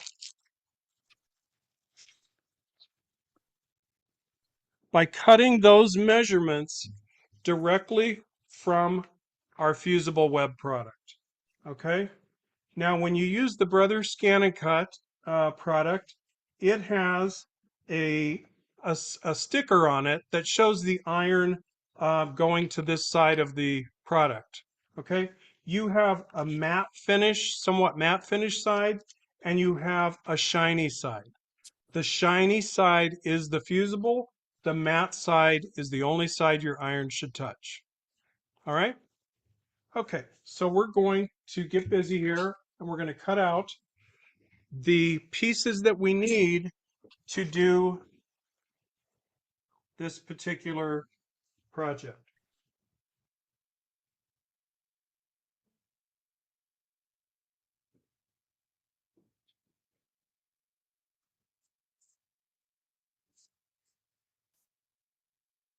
Okay, the first one, we're going to do 3 by 3. We know we need 2 of them, so we're actually going to do a little addition here.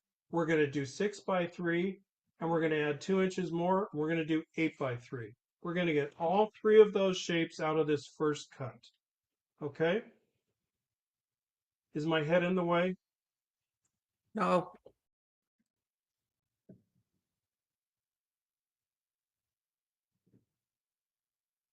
Doesn't matter which side you cut. You know, for what I'm doing right now, you could cut from the ironing side or the fusible side. Okay, so that is a 3-inch by 8-inch. For one of those, we need a 3 by 3. Make sure my iron's hot. For another one, we need a 3 by 3.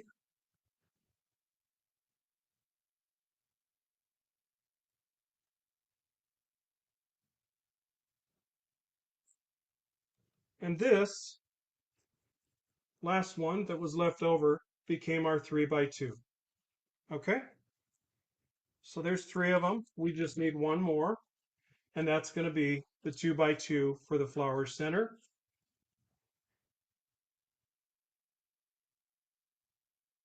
Is everyone cutting along with me? Yes. Okay. Okay. So we now have fusible for the 4 pieces of applique we're going to load on the cutting mat.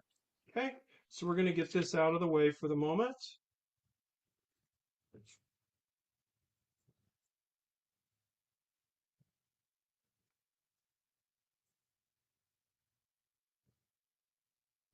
Okay, so we know the first 3 by 3 was that red-orange flower center.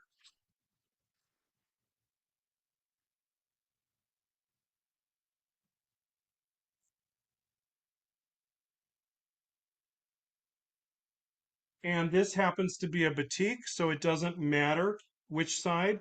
If you are using a fabric that has a right side and a wrong side, you want to attach this fusible with heat to the wrong side of the fabric. Okay?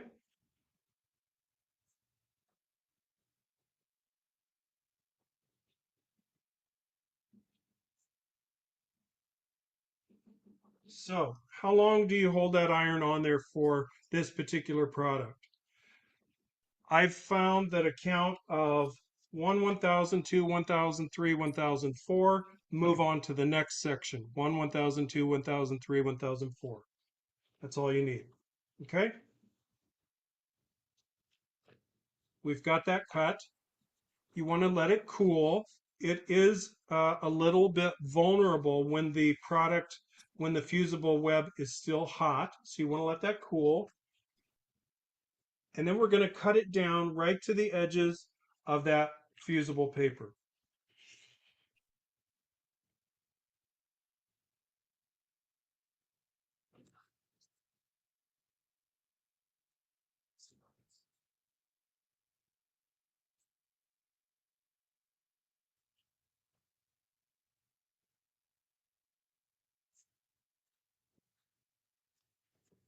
Okay, so that's our first piece. That's going to be the flower center. To remove the paper backing, what I like to do is go to the corner and just kind of give it a jiggle, and you'll see that that paper starts to kind of pull away from the product. When I'm trying to do it on camera, it'll always make a liar out of me. You just want to get it to come clean at some spot, and then it just pulls easily away. And you've got fabric side, which is going to be what shows on your project, and fusible side. Okay, set that to the side, do the next one. What was the next one is the leaves, okay? So for the tea towel, I did the leaves all in the same. Again, we talked about how you could maybe do 2 leaves in one green and 2 leaves in another, and I showed you in Canvas Workspace how to do that. So we're going to, again, this is a batik, so we can iron to either side. How we Again, if doing? it's not batik, you put it on the wrong side or the, Put it on the wrong side of the fabric, yes. 1,000, 2, 1,003, 1,004, 1,002, 1,003, 1,004. Easy peasy. Let's just go ahead and do all these and then we'll cut them.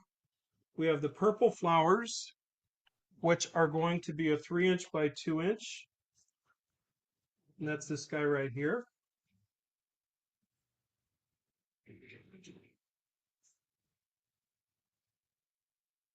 I'm counting in my head. And lastly is the flower center, which is 2" by 2". Again, batik, doesn't matter which side. 1,002, 1,003, 1,004. Set him to the side.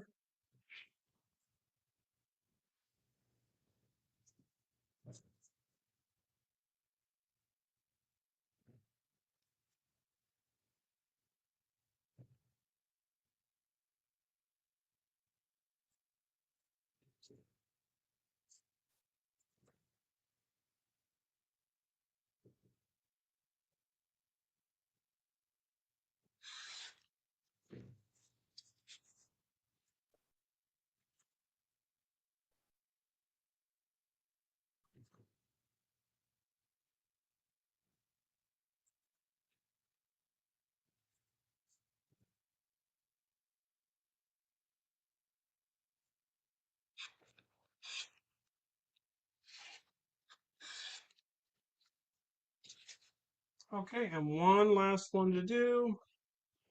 Flower center. If you're like me, I will never use that little piece of fabric for anything that small, so I'll just go ahead and cut him off. I will, however, use this. I do save these for future applique.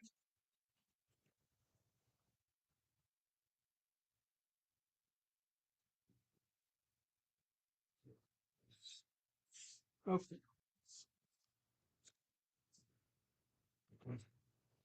So there's our shapes.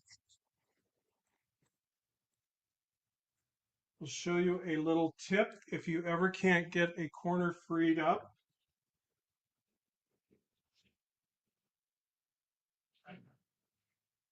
You can actually take a straight pin, and it works better with a little heftier straight pin, and just score at the corner. Okay, you see how I just drug that across, and what it does is it creates that little tear in it so you can get a hold of it and take it off easily. Okay, so we got 1, 2.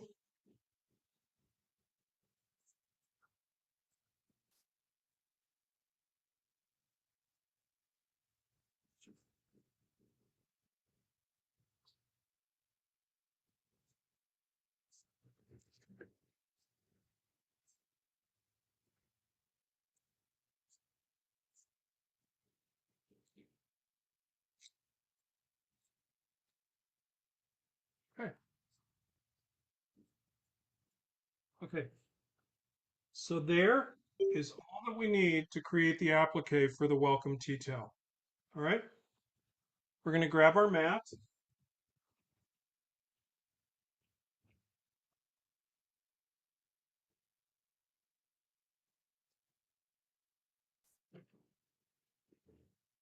Hey, V. Oh, never mind. I found it.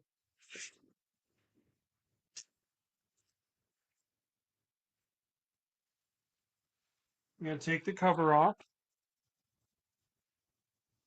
And just so you have kind of an idea of how tacky my mat is, it doesn't lift when I put my hand or fingers down. So it's tacky, but it's not like glue. Okay.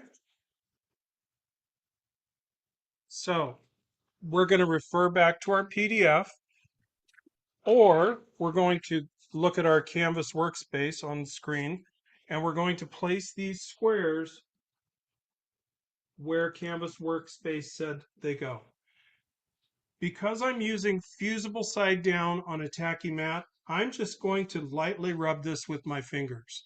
If this mat didn't have much tack left at all, I would probably go over this with a brayer roller, or a brayer card.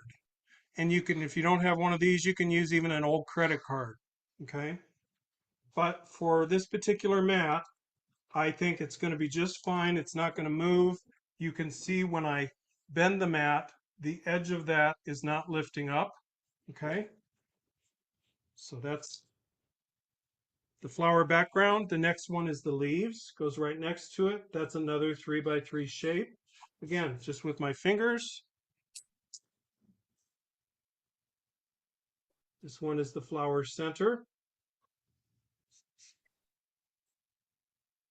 And lastly are the purple flowers. Okay, it's ready to take to the scan and cut. I'm going to switch screens here for you again.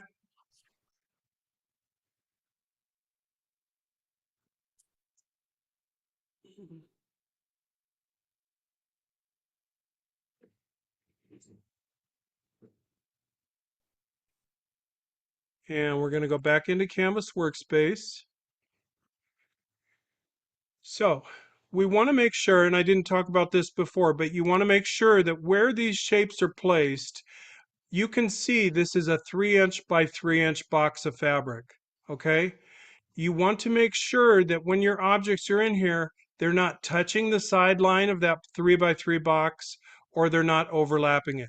What's going to happen is that's not going to cut correctly. It's actually going to do the cut off of the edge of the fabric. So you got to make sure that that is centered in there. This one is safe. There's no points that are near the edge. No points are near the edge of the 2x2 grid, and no points that are near the edge of the 3x2 grid. Does everyone follow with that? So that's a very safe cut right there. Okay. So we're going to go now, and I'm going to be going back and forth between cameras here because I don't really have any other way to show you. But we're going to go now to the cutter and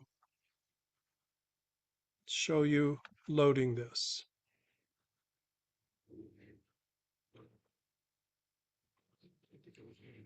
Okay. Wake him up. Yeah. No, I think I'm okay. I'm try to position the camera so you can see what I'm doing. Does everyone see the scan and cut machine on their screen? Yes. Okay. Yes. Mhm. When you load your mat, you don't want to force it in. You want to just lift the back of it. Can you see how I'm lifting the back? And just let the front edge touch those roller bars. And it needs to be inside of these little lips. Can you see that little lip right there? There's one on each side. Your mat needs to be inside those, and it needs to be sitting flush all across the top edge. I then just kind of hold it there with my hand, and at that point, I'm going to go over and press the load button.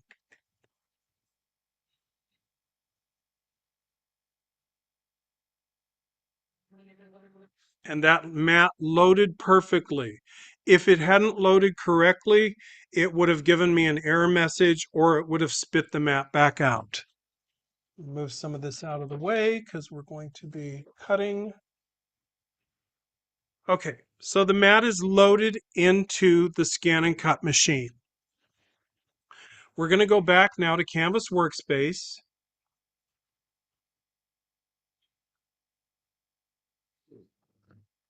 And you should have Canvas Workspace back up on your screen.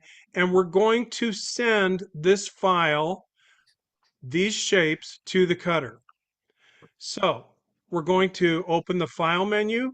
We're going to select Export, Transfer, FCM file. Remember I told you the Canvas Workspace turns an SVG into an FCM. And that's the file that the cutter actually reads. So we're going to export the FCM file. It pops up a new menu and asks you, how do you want to send this? Do you want to send it via the internet? In other words, you've connected your computer to your home Wi-Fi and you've connected your scan and cut to your home Wi-Fi. Do you want to send the file to a location? Say you have not had good luck getting your scan and cut connected to your computer in any way. You could actually use this portion of the export menu and send that FCM file straight to a little thumb drive and plug it into the side of the scan and cut and open it from there. Okay, so that's one way. That's sending it to a thumb drive. This is sending it to the cutter through the cloud, through the internet. This one I'm using because I'm at Vanessa's house and I have the scan and cut connected directly to the computer with a cable. So I'm transferring this scan and cut file via USB cable. Click, and you'll get a pop-up message. If it's successful, it'll say machine is ready to retrieve the data. Say OK. Now I'm going to go back to the machine and I'm going to show you how we get that data. And I know this is kind of hard to see. I'll do my best here. Can you pretty much see that screen? I know it's a little blurry. Yes. You're going to come in. There's a button at the Yeah. bottom that was mentioned earlier, Retrieve Data. You have four options. The first one, do you want a file that's coming directly from your scan and cut machine? No. Do you want a file that was sent to the machine through the internet or the Wi-Fi? No. Do you want a file off of a thumb drive? No. This symbol represents a computer or a laptop that's connected directly to this machine with a USB cable, and that's how we sent it. It's retrieving, and as you can see on the screen, I hope you can see that, the shapes there, it has retrieved it with all those shapes exactly where we placed them in Canvas Workspace. You're going to say OK. You're just verifying that, yes, that is the file I wanted. Say OK. The next menu says please select. And that's because, as we said before, this machine does many different things. It does cutting, it does drawing, it does embossing. We want to cut this file. Okay? The next menu is literally the go menu unless you choose to use the test button. I never use it on a DX machine because this machine has never failed to cut properly through whatever I'm cutting. But if you're not sure, say you're cutting ultra suede or something like that, and you're not sure how well it's going to cut, you can click text and it'll go in the margin of one of these little shapes and it'll cut out a little tiny triangle. Okay? But we're just going to say cut and start.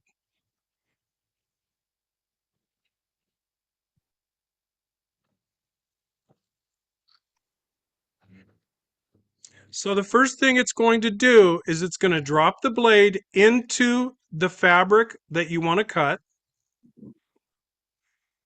And then it went back and it dropped the blade onto the actual cutting mat itself. And that's how it determines the thickness of whatever it is you're cutting out. Someone in the class I think had the CM model or CW model, you actually have to adjust your blade depth. On the DX models, that's all automatic.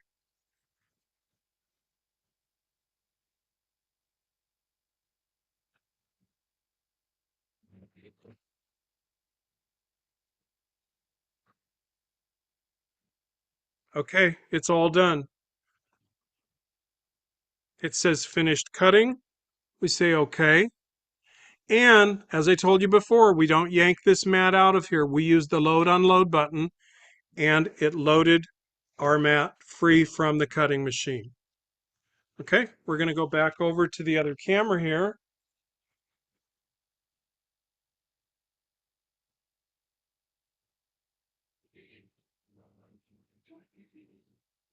All right. These are the shapes that we cut. We're going to start removing them from the mat. That's the excess. We don't need that. That's trash. There's our inner circle. And you can see it's got the fusible attached to the back.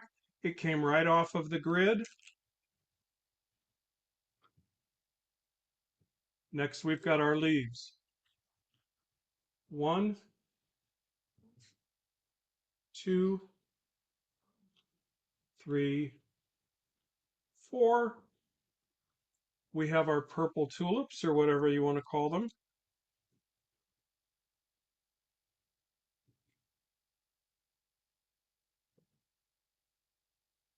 And we have our background shape, the largest shape from the flower. Okay? So that's it. We've cut out your fused applique pieces for your project. I stitched out a little sample just to kind of show you how the process works with our patterns. And I mentioned before, we create a placement stitch for you. So I stitched out only that so you could see how this works. You're going to place your shapes, and a lot of my designs are very organic, meaning that they're not exactly the same on all 4 petals. They might be different sizes on 4 petals. So obviously you've got to spin this puppy around to figure out exactly where that's supposed to go. And as we can see, that's it. Boom, that is right inside that placement line. 1 1000, 2 1000, 3 1004, 1 1000, 2 1003, 1004. I like to follow with a tailor's block to cool down that applique.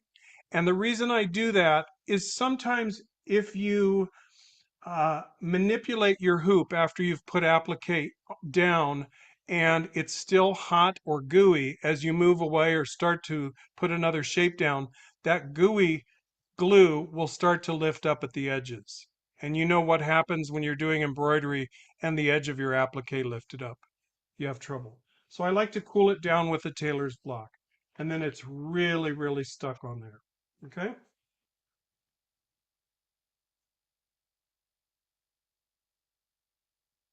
I think these guys are the same.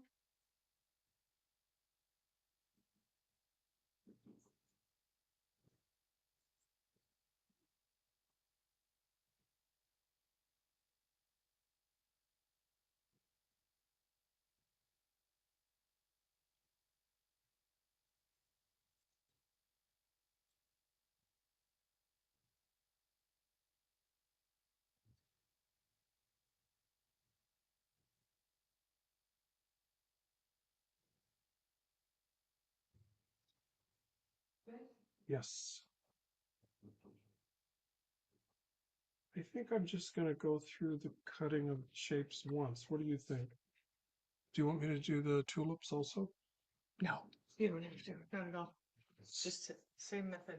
I want to get into, because I do want to cover some cleaning and retacking.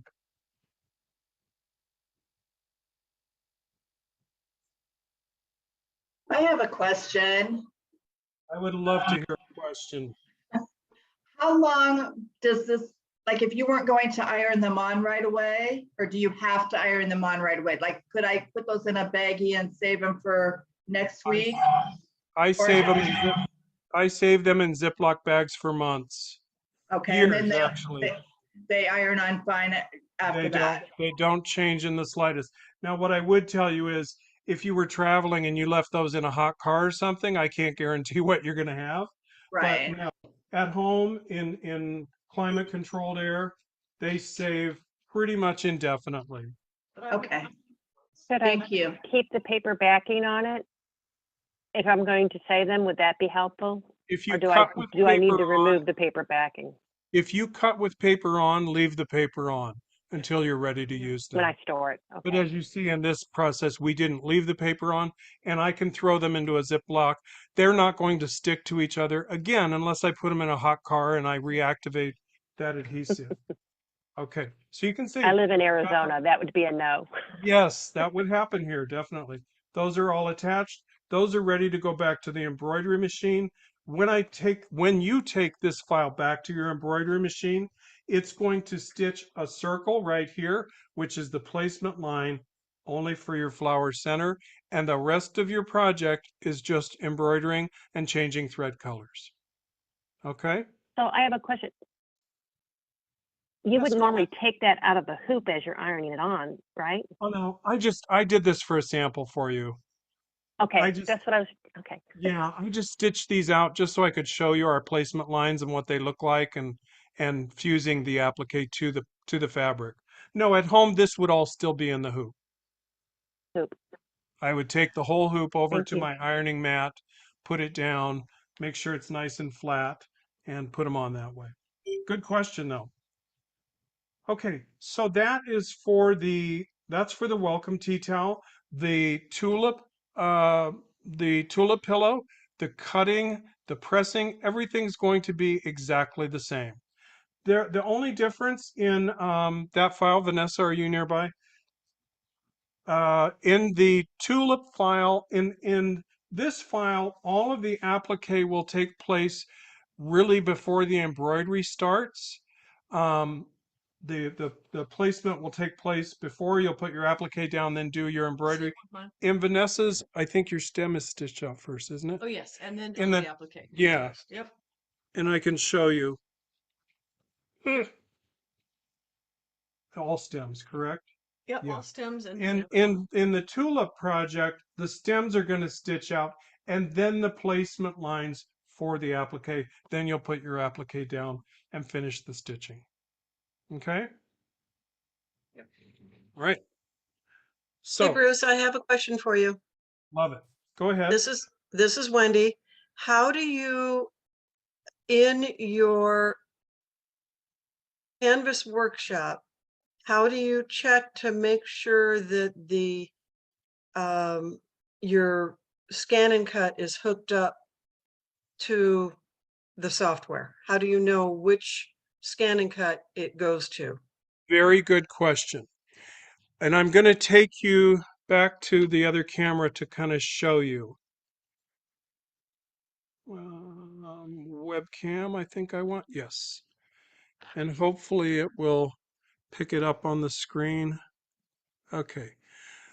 We don't need this anymore, so I'm just going to use the turnaround icon to go back, and I'm going to then hit the home button, and it's going to always ask you, are you okay to delete all the patterns?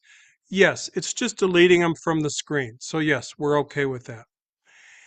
If I had connected my Scan and Cut DX via Wi-Fi, in other words, I'm sending files from my laptop to my Scan and Cut through the Wi-Fi and through the internet, you will see this Wi-Fi symbol without a bar running through it. It will be all lit up.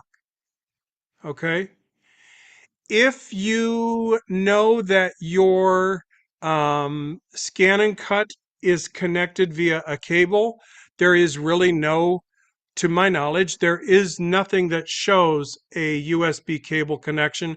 You just know that you have physically done that. So you're not going to have an issue when you send it via USB cable of it reaching the machine. And the same thing with loading the file from a thumb drive. There's nothing on this screen that says, oh, we see a thumb drive in, that's where we're going to go get it from.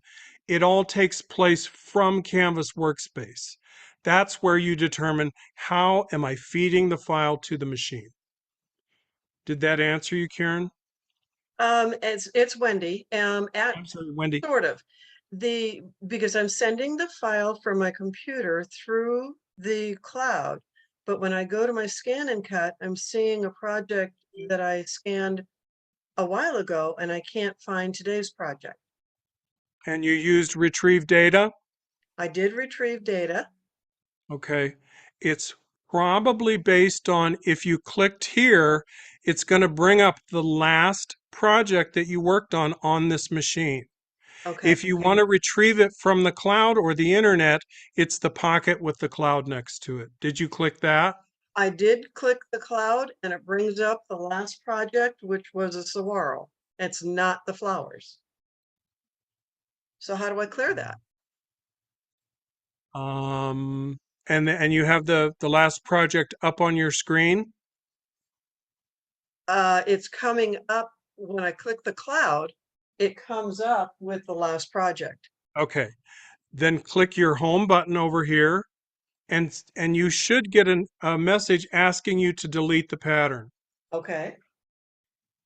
And I Say did. okay and delete Yep. it. Yep. Are you back at the retrieve data screen now? Yes. Okay, go back to your computer Okay. and send it again. and we're going to go through it together. It won't work for me because I'm not All right, connected. yeah, I'm going back to File, Export, Transfer, FCM file. And I want to transfer it via the internet. Yep, transfer FCM file via the internet. It And says I'm going to get, registered machine is ready to download, and I click OK. okay. And when you click OK, you then move over to the scan and cut. And when you click the cloud, you should get, see, I'm getting a message saying unconnected to the I'm network not. because I know. I'm getting the old project again. So that's why I'm wondering, okay, where did my computer just send it?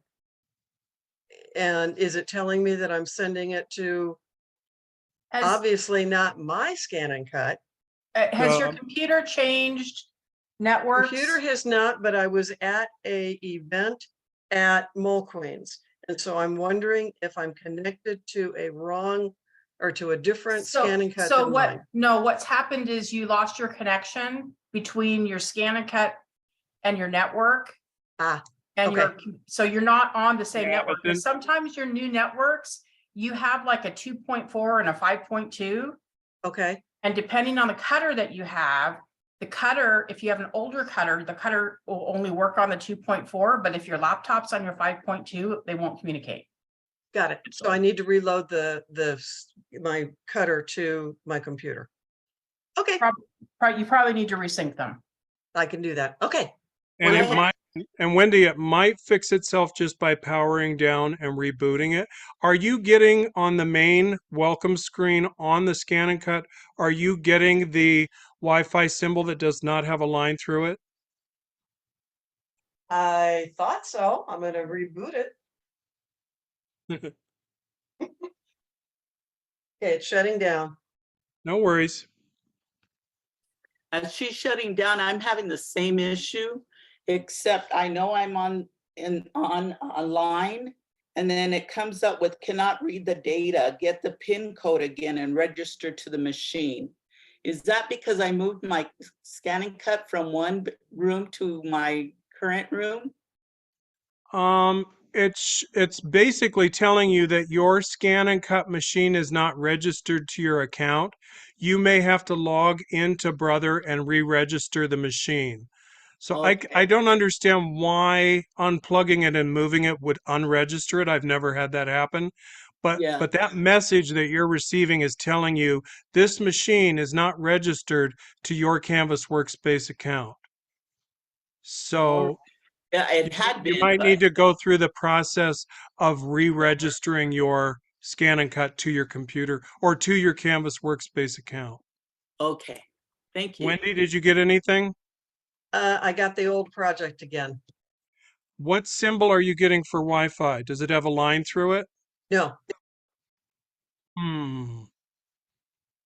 Well, I'm getting that same thing, but I know So- I didn't send anything new to the computer. Wendy, reset your network on your scan and Yeah, cut.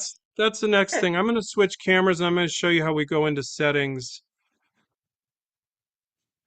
Stop share. Yeah, okay.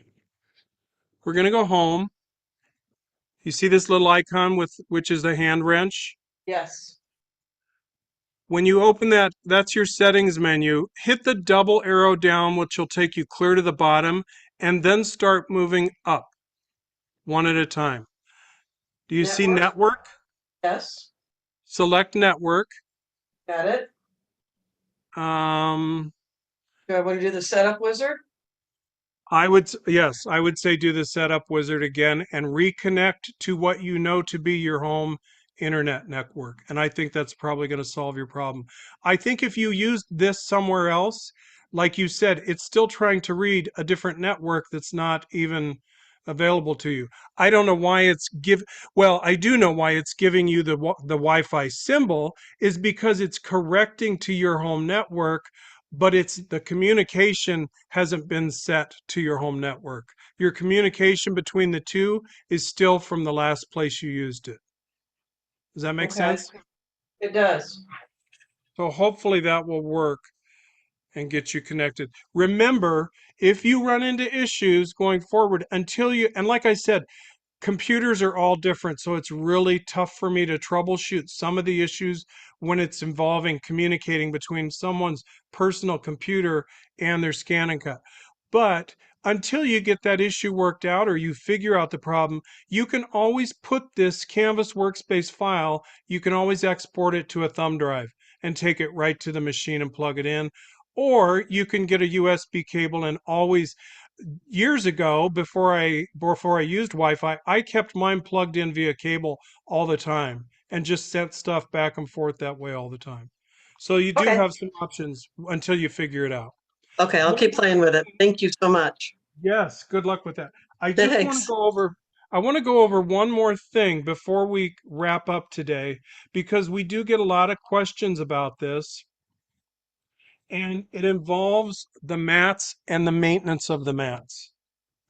After you use your mats for a while, as I said before, especially if you're cutting with cardstock or fabric down on the mat, you'll end up getting some debris on the mat, and it builds up over time and it affects how sticky the mat is. At that point, you're going to just take, especially if it's not real dirty. If it's real dirty, I'll tell you how we'll deal with that. But if you've just got a little bit, you want to clean it up, you want to rejuvenate the original stick of the mat, we used unscented, alcohol-free baby wipes. And we just clean that mat and get everything off that we possibly can. And you'll do that back and forth. As you can see, I've got some red fabric down here. It's coming away. I'm getting that off. As I get those fibers off, we don't know it yet, but what is happening at the same time is the stickiness of the mat is coming back to life because it is being revealed. It's being brought back to the top surface. Okay, so we've got that cleaned. That mat wasn't very dirty. If you're doing a dirty mat at home, you might use 3, 4, 5 of those baby wipes before you get it clean. If you've got a filthy mat that's got tons of fibers on it, you can take this to the sink. You can submerge it in soapy Dawn dishwashing water and let it soak for 10 minutes and come back and use your brayer to literally scrape that gook off of the mat. Then follow up with your baby wipes until you're satisfied that it's as clean as you can get it. Okay? That's cleaning the mat. And that gets us back some of our tackiness. I can actually feel this mat is stickier already just from cleaning it. If it is to a point that it did not bring back enough stick, there are products on the market that will re-stick your cutting mat. And I've got a couple here to show you. One is made by a company called Aleene's. It's tack it over and over. I haven't personally used this yet, but I've watched a lot of videos on using it. And I would recommend that when you use this, I've seen more than one video where they recommend breaking it down a little bit with water so that you're not using it full strength. Bruce, Okay? I use it 50-50. Do you with water? Yeah. Yes, and that's what I've seen. It sounds like if you use this full strength, it's going to be so sticky you may not get anything off of it. I've also seen when this is applied and it's diluted with water, pour the product out of the lid with this screwed off, because if you don't, you have to cut this tip. Once the tip is cut, there's no way to permanently seal that tip from drying out. Okay? So it's better to, say, pour a tablespoon of this into a little glass dish and put a tablespoon of water in, mix it together. And what I've seen used, and it's a great idea, painters use these little brushes that have like a foam wedge on the end of it. Are you guys picturing what I'm talking about? They come in different sizes, but get one that's about 2 inches wide, and you can just dip into that glue and paint it onto your grid very easily and evenly. But I'm going to show you the product I use. That was Aleene's Tack It Over and Over. You can buy it on, You can buy it at quilt stores. You can buy it on Amazon. The product that I use is called Zig two-way glue. Okay? It comes in a little bottle and it's very liquid. You can shake it and you can hear it. The tip of it is actually a wedged foam applicator tip. All right? And I'm going to show you how I use that. I'm actually going to re-stick this mat to show you, but I'm going to show you a step that I take first for safety reasons. And I'll tell you why. One thing you want to always be sure of when you're re-gluing a mat is to never get glue on the sidebars, on the numbers, either side bottoms. Never get glue on these reader dots. These are all codes that the machine needs to read to load the mat into the machine. So what I do is I go through, before I retack the mat, and I tape over those spots with just good old painter's tape. Keep everything that you want to get glue exposed. Cover up anything you don't want to get glue on.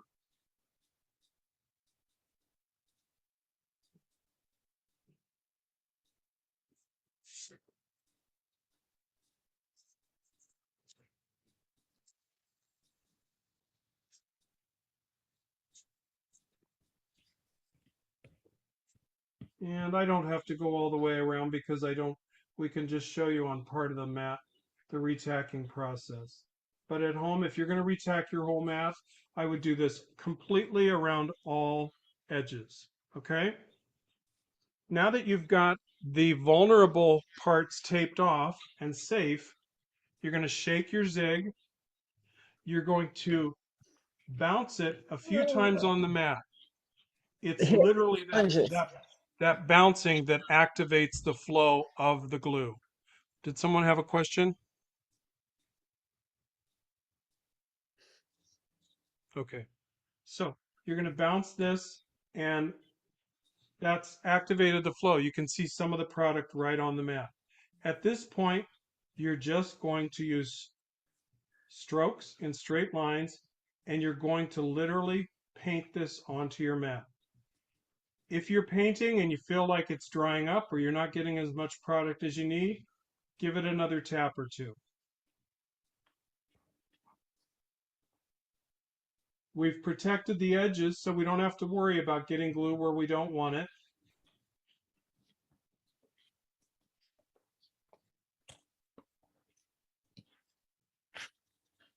Okay. We'll just do that top quadrant just to give you an idea.